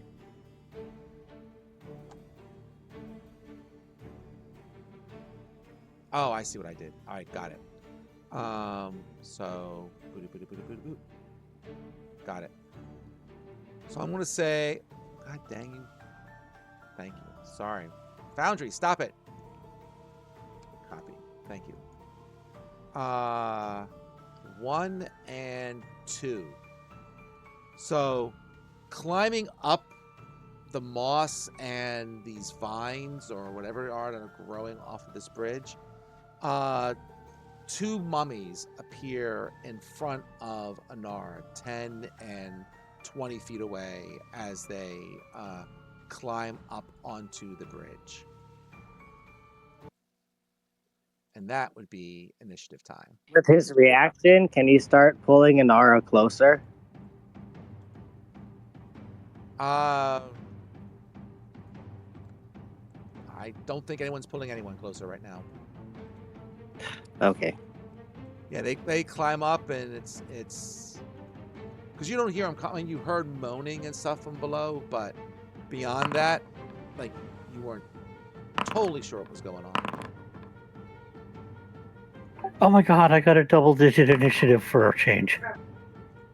Good job.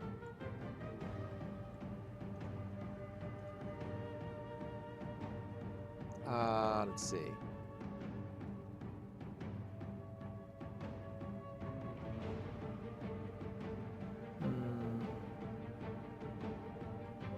All right, so we got first. Oh, I missed one of the mummies. I'm sorry. Did I accidentally spin for someone? If I do, I apologize. I might have misclicked on someone when they rolled and moved me to the next person. Well, hey, the mummies go last, and Honora, you go first. And you had an extra something added on, right? Did you get added on or not? Yes, yeah, it's a D4, and then there's a +3 from my lineage. Okay.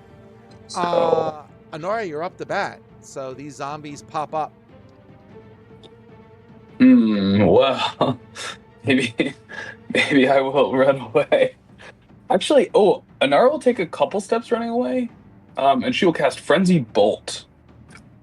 So that has a range, I believe, of 30. I'm going to double check that to make sure, but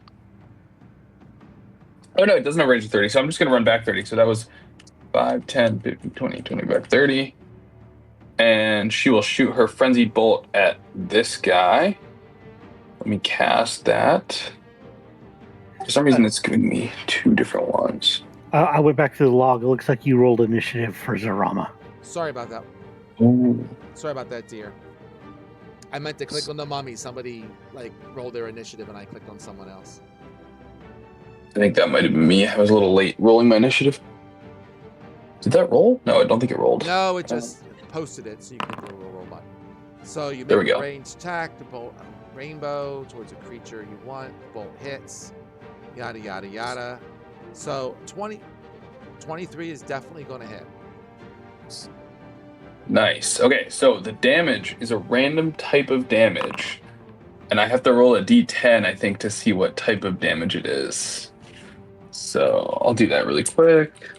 Yep, it says... It is force damage. Well, it says if the d20 of your attack roll was odd, the bolt leads to a new target.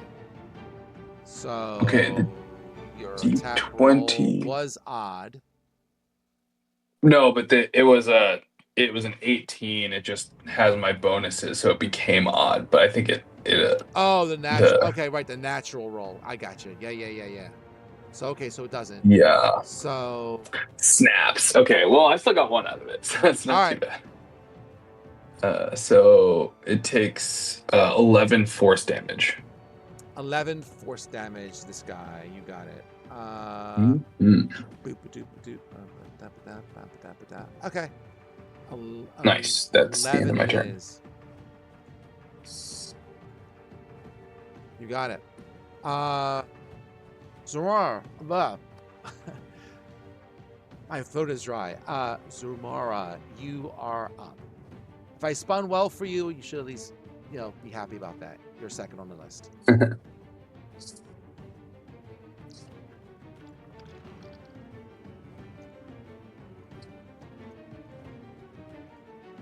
Vic, you there? What do you want to do?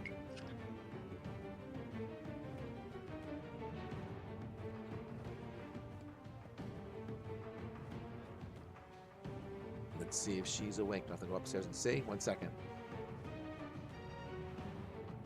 Mic off.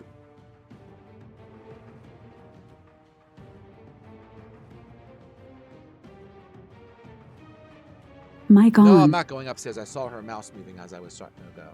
What are you doing, dear?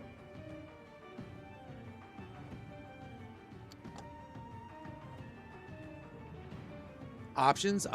Whatever your options want to be. You're in the back of the group. There are zombies up ahead, but you're not going to get to them in one turn.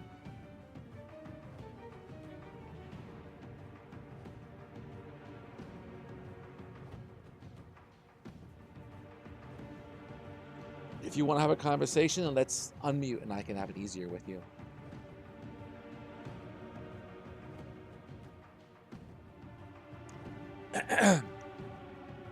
How many?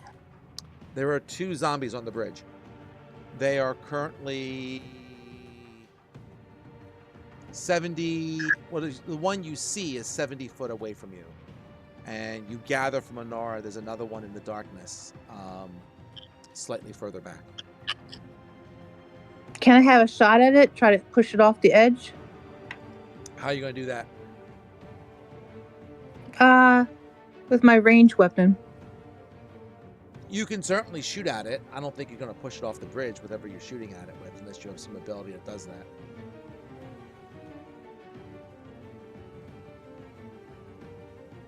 What ranged weapon do you have? I don't even remember. You have hand axes you can throw.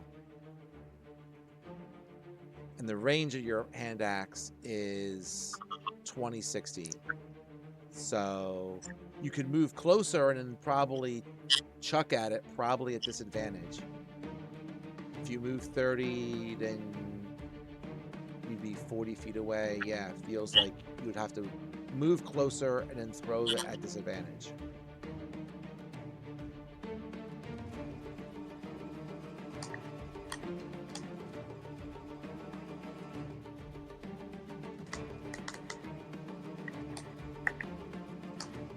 So what do you want to do? I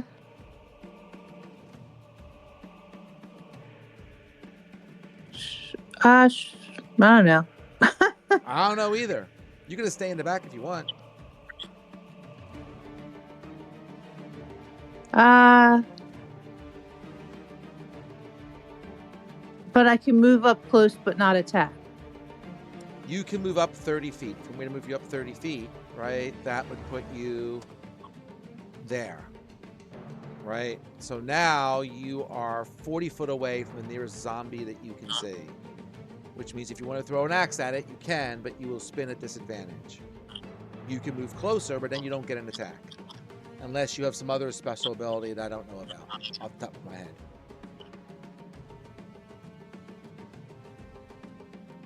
I'll chuck an axe at it. All right, go for it.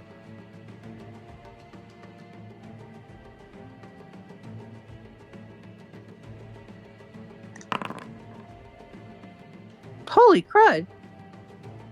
Wow, good for you. You embed the axe in it. Spin me damage. Okay, pirate. It's not even talk like a pirate day.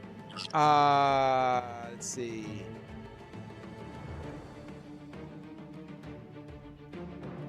So you chuck the axe at it.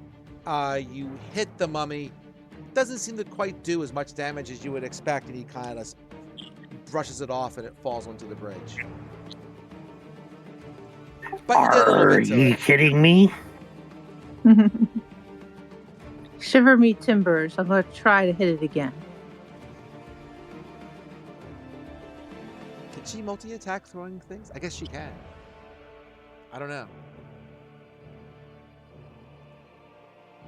Sure, go for it. You're a disadvantage anyway. I think so. I don't see why not. People don't shoot it. 10. Nope. You miss. So I'll be generous and I'll say the axe does not fall down the pit, but it just skids behind the guy somewhere. Just because you're a fighter and you're that level of cool. And you only had 2 hand axes anyway, so you don't have anything else to throw at it. Except, maybe an evil-looking glare. Insults. Yeah. But you're not good as insulting as the bards are, right? You learned a little bit of insults, but, you're not as effective as they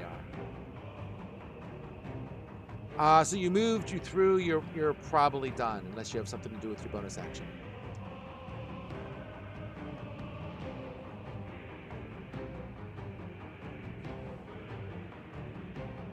Probably not. You're on mute again, but I don't think you have anything you can do anyway. So I'll move to Claudius. If you come up with a good idea, let me know. Claudius, what do you want to do, sir? All right, I'm going to move up Okay. to there, standing behind Inara. Okay. And oh, that thing is still far away. Yeah.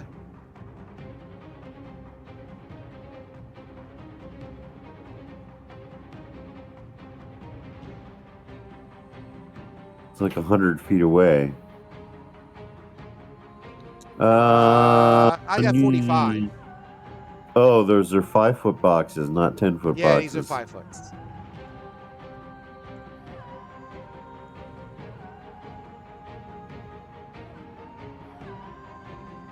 I'm going to cast Sacred Flame. It has a 15 dexterity save, which tries to make.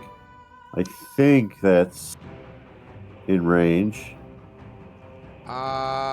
What's the range on it? It is. You can see within range. Thank you. 60 feet. There it is. Yes, it's in range. There it is. Okay. All right, she has to make a dex save. You got it. Boop. And nope. Give me damage. All right. So it says 2d8 radiant damage. Nice. For 8 radiant damage. It's a very average roll. Okay. It takes average damage.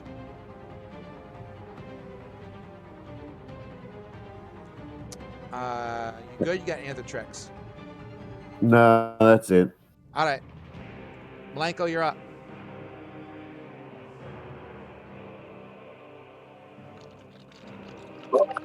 So Malenko really wants to make sure that guy does not get to Zarama. So I think my familiar's gonna be flying that way. Shit, yeah, okay. Yeah, the familiar will get closer, and then once it's close enough, it'll do a touch attack when it can, but it will not this turn. So yeah, just know the familiar's around right here.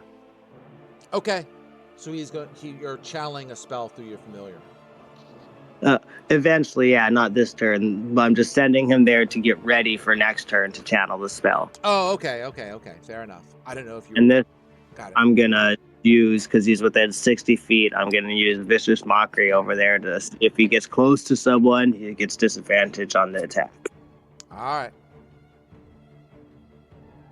do your mockery thing, and I'll have him save or whatever.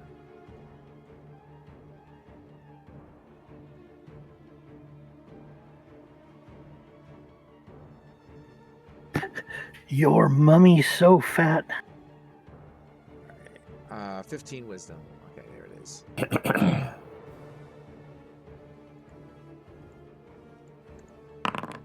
Ah, he is a wise mummy. He did make his save.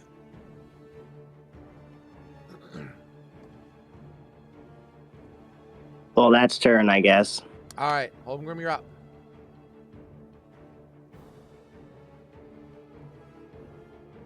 So I could see them. I couldn't see the second one.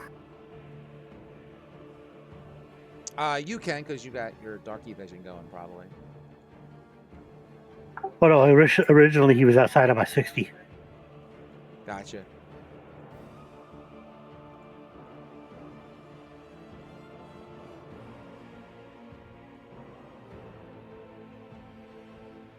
Whoa.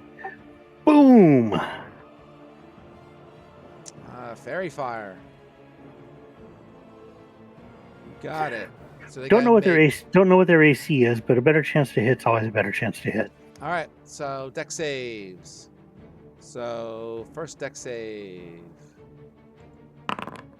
Ooh, he makes it. Second deck save. All right, the one that's further away fails. Ah, but now he emits light, so I can see him. That's true. Or, well, everyone can see him because he's now lit. Is it like a 5-foot thing? Hold on. Just curious if it has a radius. Sheds a dim light in a 10-foot radius. Okay. And then bonus action, I'm going to pinning shot the closest one. Okay. And give me... I'm on a different screen. What'd you spin? 17. Okay. Yeah, I gotta do a save for him then. Let's do this. Sure. On this guy here, I'll do this. There we go. All right. So while he's glowy, I gotta do some sort of save. I believe it's a 15 dex. Yeah, I know it was Dex. He fails. So he is pinned. He's not moving, correct? His speed is 0. Yes, speed is 0 for the turn. Okay. So And that's it for me. His turn. for their turn, this guy is pinned, so he's just going to hang there. The next one is going to move. He can move. These mummies are not very fast.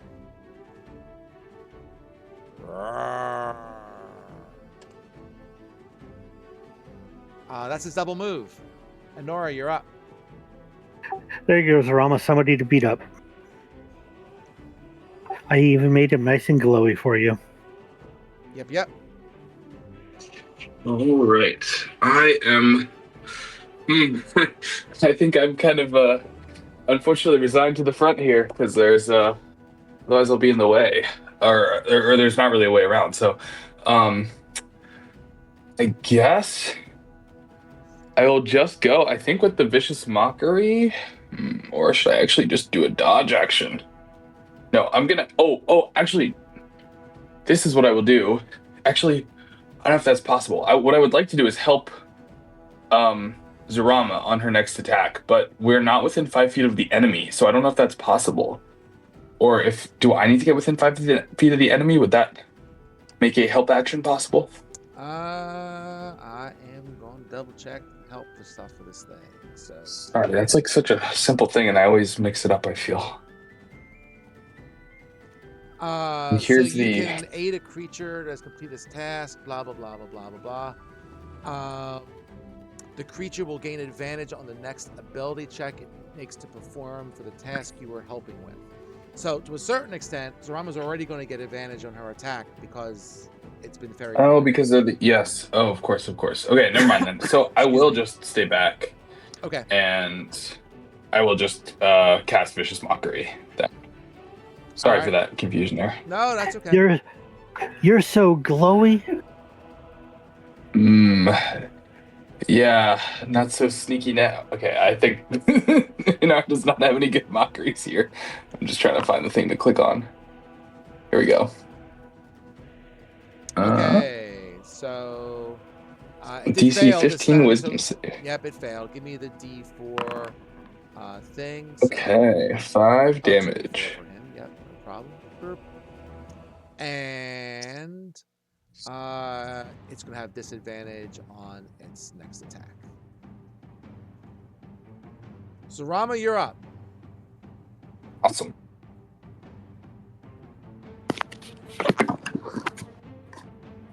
And you have magic weapons, so go forth and go slashies.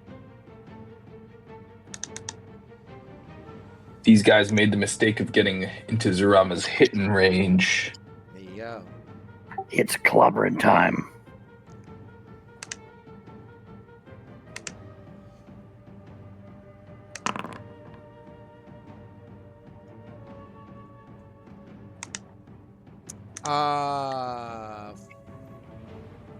Wow, bad spins, but 14 will hit.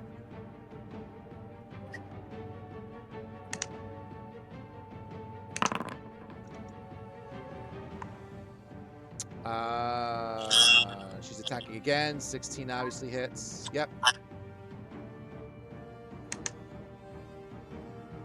If you want to do your bonus action spin, go for it.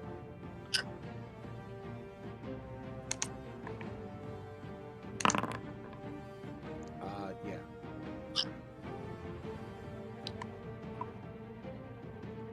All right, give me 3 damages.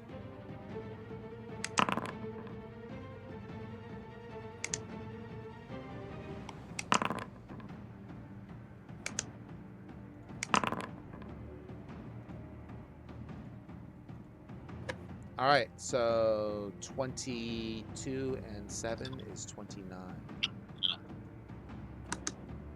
Whoop. Yeah, that hurt. Claudius, you're up. More radiant damage. Go for it. Saving throw. Dex 15. On the one closest to Zarama, I take it. No problem. Yeah, the one right in front of us. Well, luckily it has a -1 on Dex because it spun a 14 with the -1, so you hit. Okay. 9 average damage. All But right. it's radiant. It is radiant. You are correct. And if you're not moving, then it's Malenko's turn.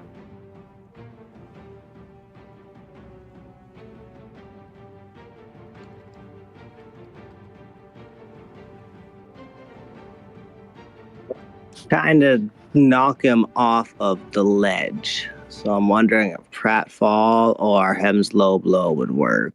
You can. I mean, do they push him 5 feet? Ooh. No, I want to try the Ashen Lashin ones again.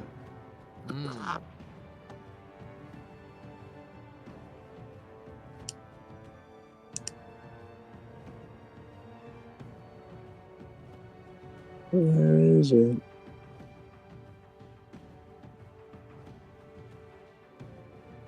Oh, is it not part of my thing?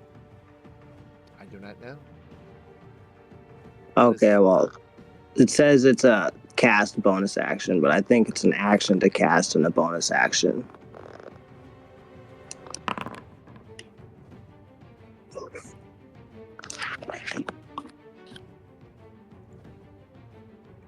Uh, 4 is not going to do it.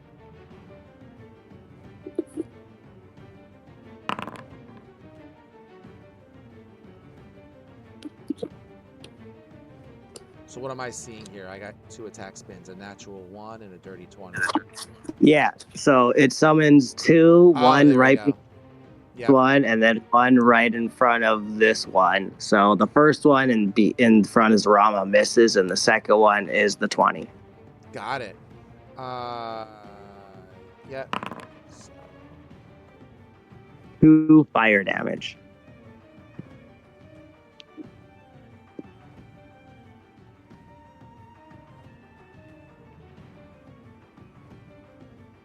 I'm just rereading this spell. So you create 2 tentacles appear in unoccupied spaces within range. Okay, sure. So you can put 1 on each if that's what you want. Sure, I'll let you do it. So you hit the other one. You got it. You hit the mummy, and you're like, oh, it's only 2 damage. But you know what? Some of like the little bandages like catch on fire, and you're like, wow, that seems to hurt the mummy more than I expected.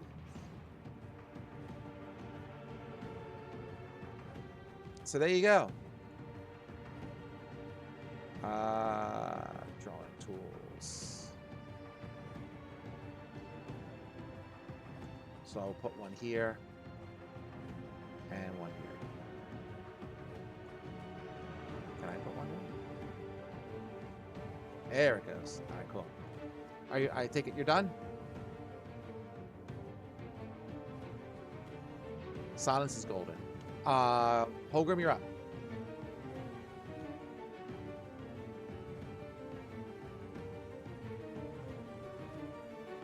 Switching targets to the close one, and let's see if we can put him down.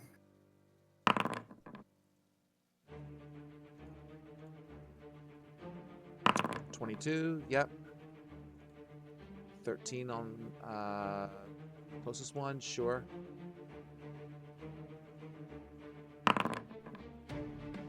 Sure. Even with you shooting through Zarama, you have a no problem hitting these targets. 12 it is. Yeah, I figured with advantage that shouldn't be a big deal. Shouldn't be a big deal. All right, And I'm going to try and pin the back one again. go for it. Or not. Nope. All right, so the first mummy's turn. Ba-doop-ba-doop. All right, so he will attack Zarama, and I guess the first attack is at disadvantage because of the it failed the mockery, or is that for its whole turn or just for the first attack? It had disadvantage on its next attack roll. Yes. So the first one on Zarama will be at disadvantage. So we're gonna do boink and disadvantage. Nope, that's a natural 1. And then the other one, regular attack, misses as well. Zarama, can you make for me a wisdom save, please?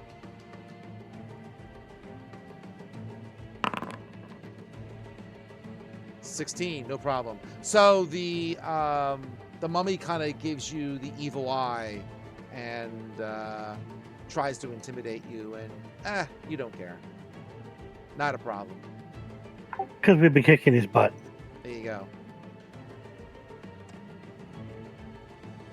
The other one is going to move forward, and he'll plop himself there. He can only take a bonus action. So I'll say, Anara, could you give me a wisdom saving throw, please? 3. Ugh. He gives you the same effect, the other mummy tried to give Zarara, and basically you you are frightened and paralyzed until the end of your next turn. Just with all the fear that you have going on.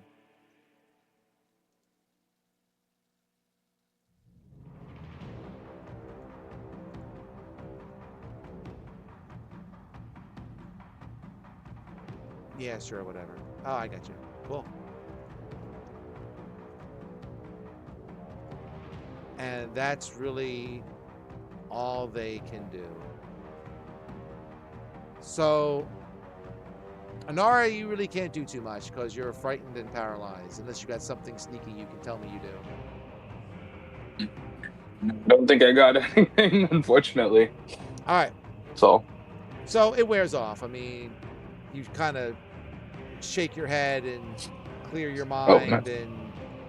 and you're fine after that. So, Zamora, you're up. Okay.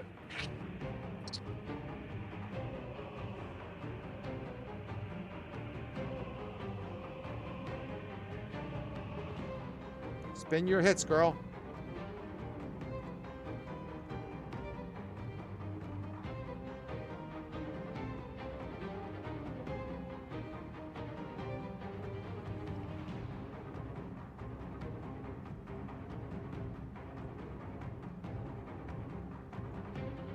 I see your mouse moving like mad.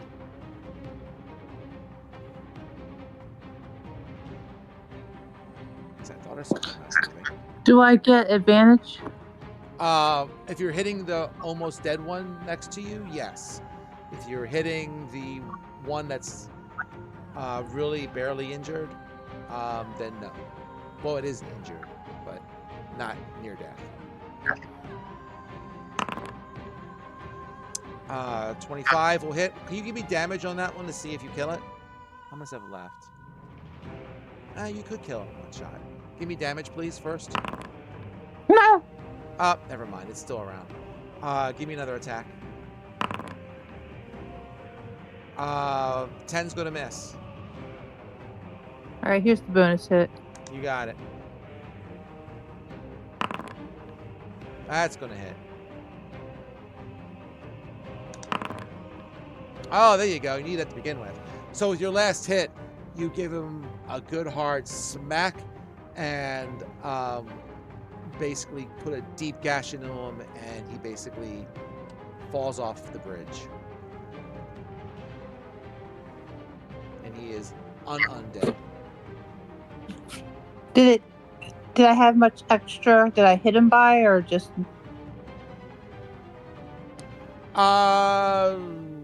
You had. Are you gonna try to transfer it to the other guy? If there's a lot. It would be 8 more damage. Yeah, sure. I'll transfer it. All right, I gotta look that ability up. Fighter. Whoop, I'm in the wrong spot. So you gotta burn something for that, right? Yeah. That's one of your points. What's that called? Hold on. That's okay. Redirect. Right.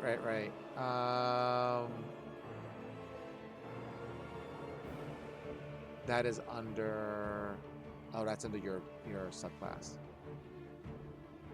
That's why I'm not seeing it. Redirect.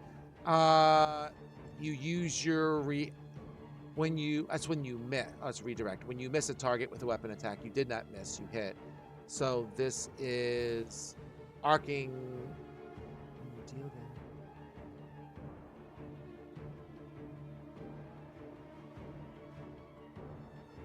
There's arcing strike, deep shot, make it count, parry. Redirect is if you miss, then you can re-roll on someone else.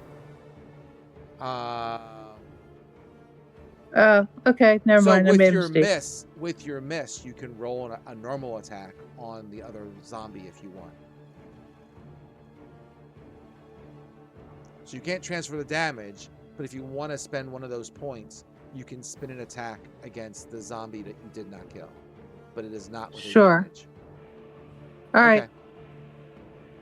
Then So knock off one and spin for an attack. That will hit the other zombie, so give me damage on that zombie.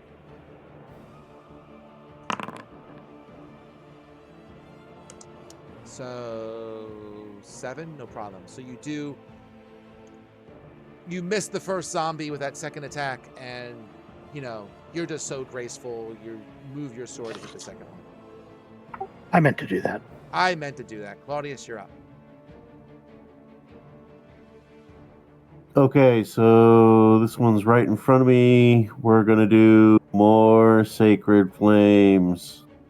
Okay. DC 15. Sacred fire, sacred flame. Dex, you got it. Man, where's our paladin with smite? I tell you. He failed. Give me damage.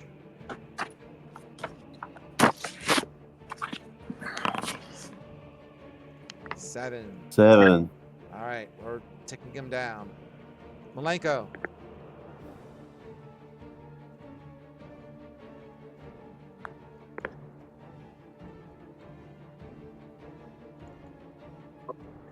Okay, now that I have my little buddies out and about, I will. Oh, the other guy's already dead? Shit, yeah. Better. So I'm just gonna vicious mockery the guy up front and toss another attack at him with my bonus action with the fire lickers. All Is right. what I'm gonna call.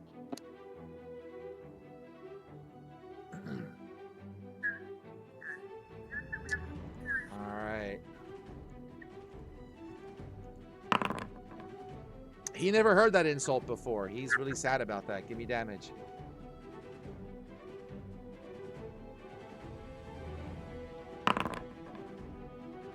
4, you got it.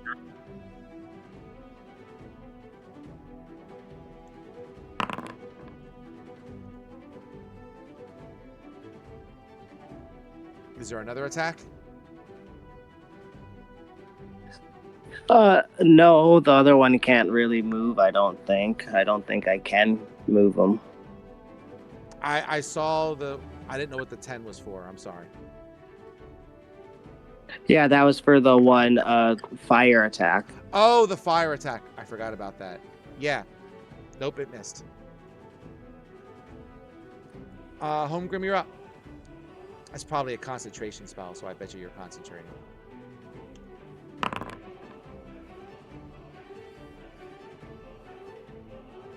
Sure. 14, you got it. 18's gonna hit. 9. And I don't really have a bonus action this round because pinning isn't going to do anything. You got it. You know, this one's gonna go after Anara. It went straight after him. It's just not that smart. This goes forward. So the first attack is at disadvantage. And that's going to miss. And then the second attack. Oh, dear me. All right, fair enough. 2 misses. So, whoa, what happened there? Oop, there we go. Give me 1 more second. So give me.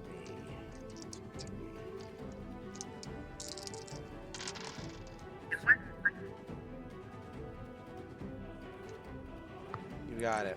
So, climbing up the from the bottom of the bridge, you get some more buddies. Dun, dun, dun. Sorry that's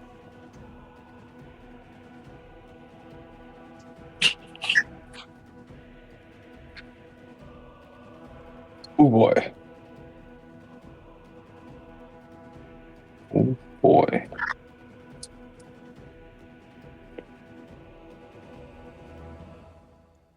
you got it. So 1 second here. Oop.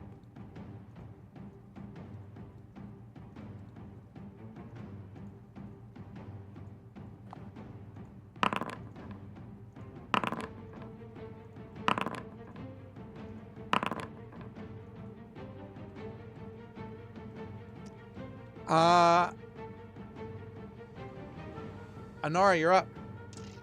As another undead kind of different one this time, you got it right now, and it just kind of crawls up between in the middle of your group, and you all see another one climb up further ahead of you. And for those who are more perceptive, you hear some others shuffling off into the darkness, and your imagination thinks there's some more there. All All right, right. what do you want to do? I'm gonna try, as long as it's still a thing until the Valiant, I would like to try a shove attack and just try to send this guy right back where he came from. Ah,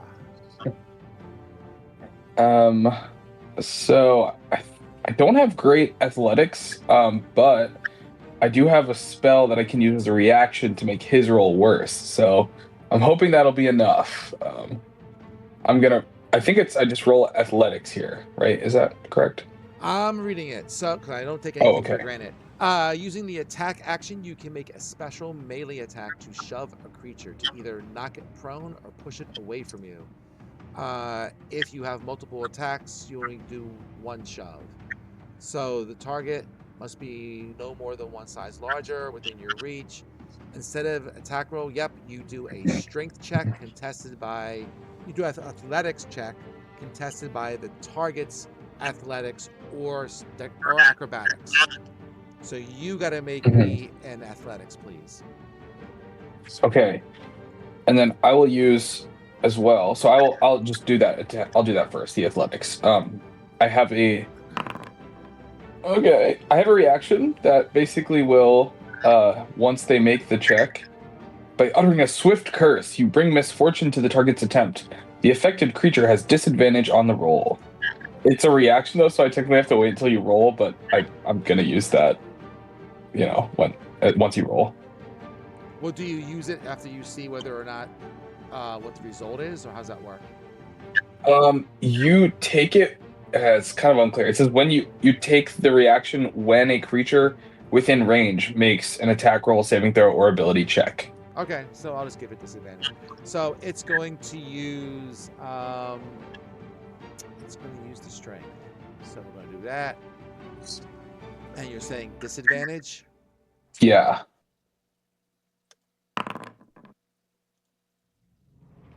Okay. Yeah, it fails. You beat it. Oh, let's go. I gotta spend the spell slot still, but okay, there it goes. Yeah, so I try to shove it 5 feet off the bridge. You got it. So how far down does this sucker go? Boop a doop a doop a doo. Yep. And oh, okay. You got it. Nice.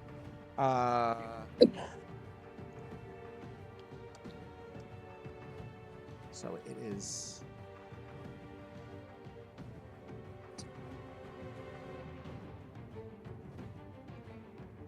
Gotcha.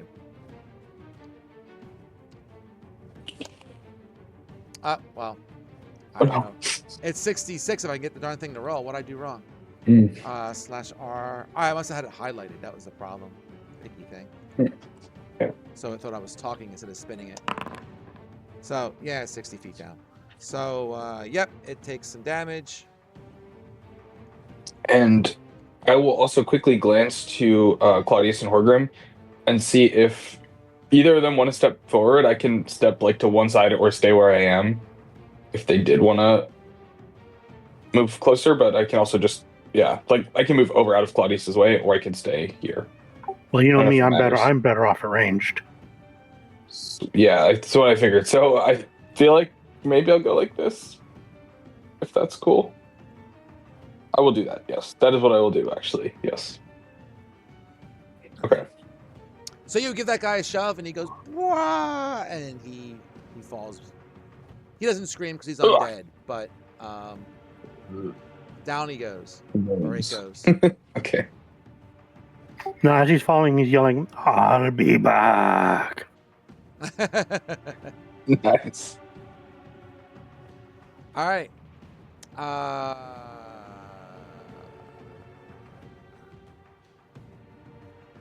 Oh, wow. How about that? Next one is Ramos. You're up.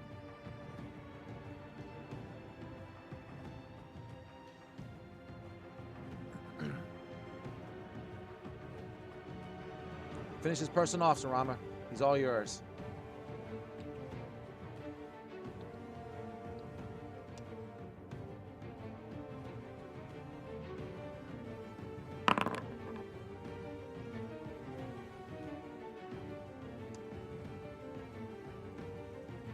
Uh, 25 is going to hit.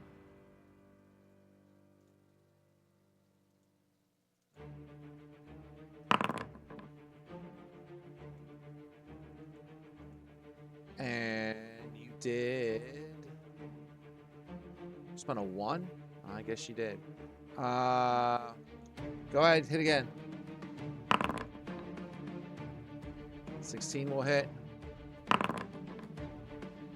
7. You gotta give me one more. Did you like that? I spent a 1 and then a 2. And it has 1 hit point left. Isn't that true? Because of course it does. But I didn't hit that time, did I? No, and you miss with that. And you only have 1 luck, so you can't luck it up. So it's still with us. Ah! That's okay. Claudius will burn him. There you go. Yes, I will. Wait, no, she missed, so I'm going to use my reaction to... Or that. Oh, boom. And Zarama, give yourself a luck since you missed once. When you miss, you gotta give yourself a luck. So you should have 2 luck now. So that's 5 damage to him with a swing and a missile as a phantom pie hits him right in the face. And that's enough to, like, splat his head. The pie explodes and the head explodes with it.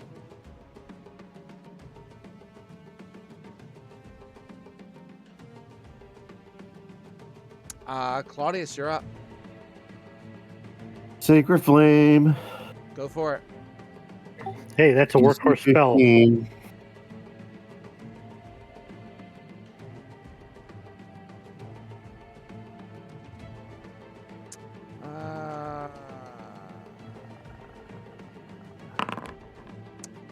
No, he made that one. Oh, well. No, oh, yeah. Okay. Kill them all. Daddy needs the XP. Yeah, I got this guy. So, sure, what do you want to do? So, yep.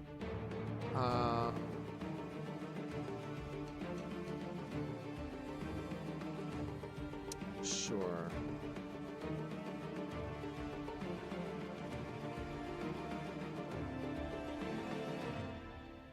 And yeah, sure.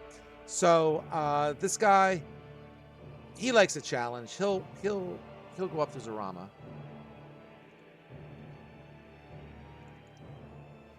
And let's do it's going to make a longsword attack.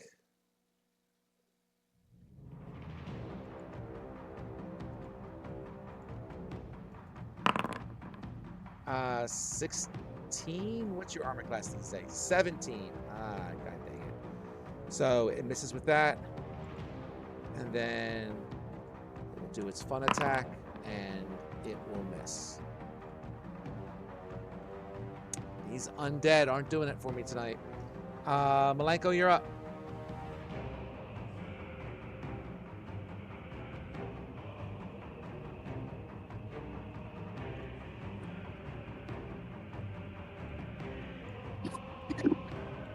Sorry, my phone keeps messing up when I try to unlock it to unmute myself. All good. So my bat's gonna fly a little closer to the next one. I really can't see it, so I too am gonna move up a little bit.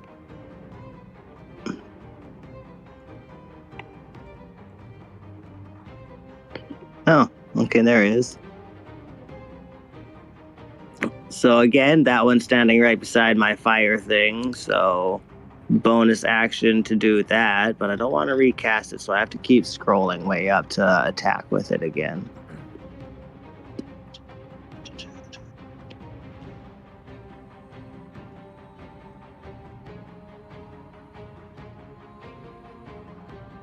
Go for it. 12. 12 isn't going to do it. Damn. Alright, well, looks like the fire really is not helping. So I'm just gonna vicious mockery that motherfucker once more. Alright, let's see if this guy is more resistant than the mummies. Nope. All right. Call him a dirty scuzzbag who can't hit the broadside of a barn if it stood still. And gonna stand there, and my bat's gonna fly closer towards, if there's any other ones, it's gonna keep flying away. So where's your bat right now?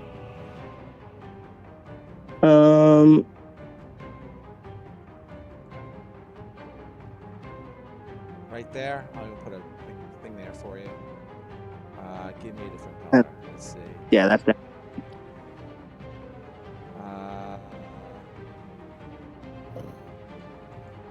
I don't know how to make a different color, so it's stuck on red for now. Sure. He sees two more. Roughly 10 feet in front of him.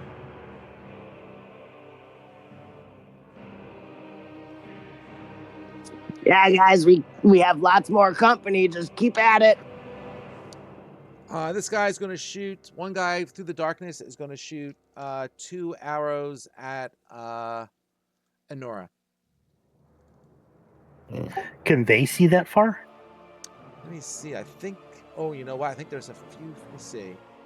Can they? Can they not? Well, okay. 1 second. Now they can. They had to move up 5 feet. I couldn't even see them yet, so. All right. Yeah. They needed an extra 5 feet.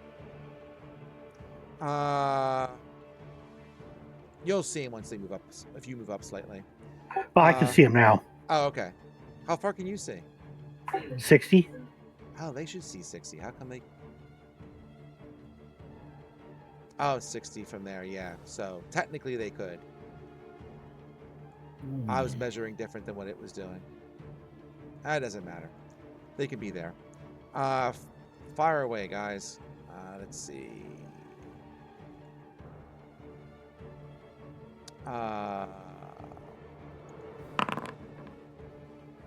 That's going to hit. That's going to miss.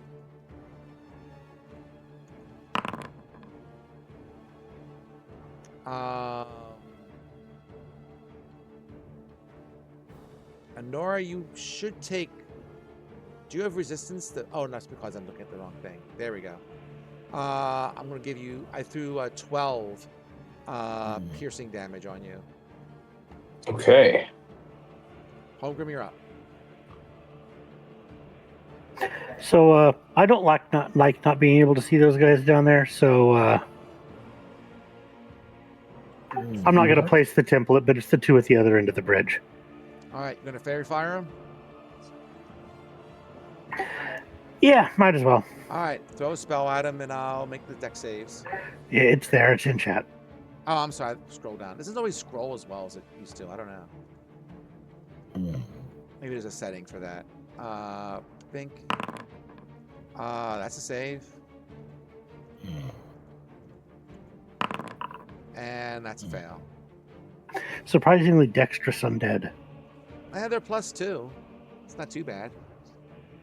Yeah, I can't wait to get to the next level. I get to make my DCs harder. All right. Boop. Somebody's sleeping.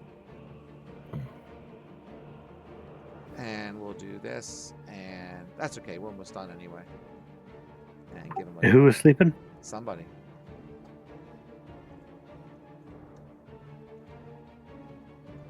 The last one, who's now glowy, is going to shoot 2 at Malenka.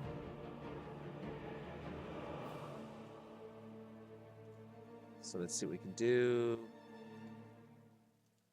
A 12 and a 18 probably hits.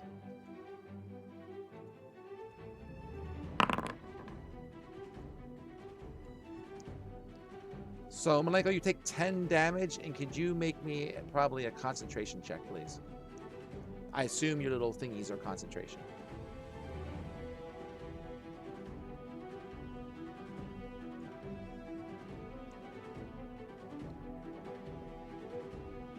And then we'll probably stop for the night. Someone's already sleeping, and it's 10:30, and this is going to go on for a bit. Yeah, I'm not sure what. I didn't hear it, but I'm wondering if it was something in my background. Oh, well, either way, it's 10:30. That's a fail, so I presume your concentration check fails. So your little guys go away. And I'll just clear off all the writing. All right.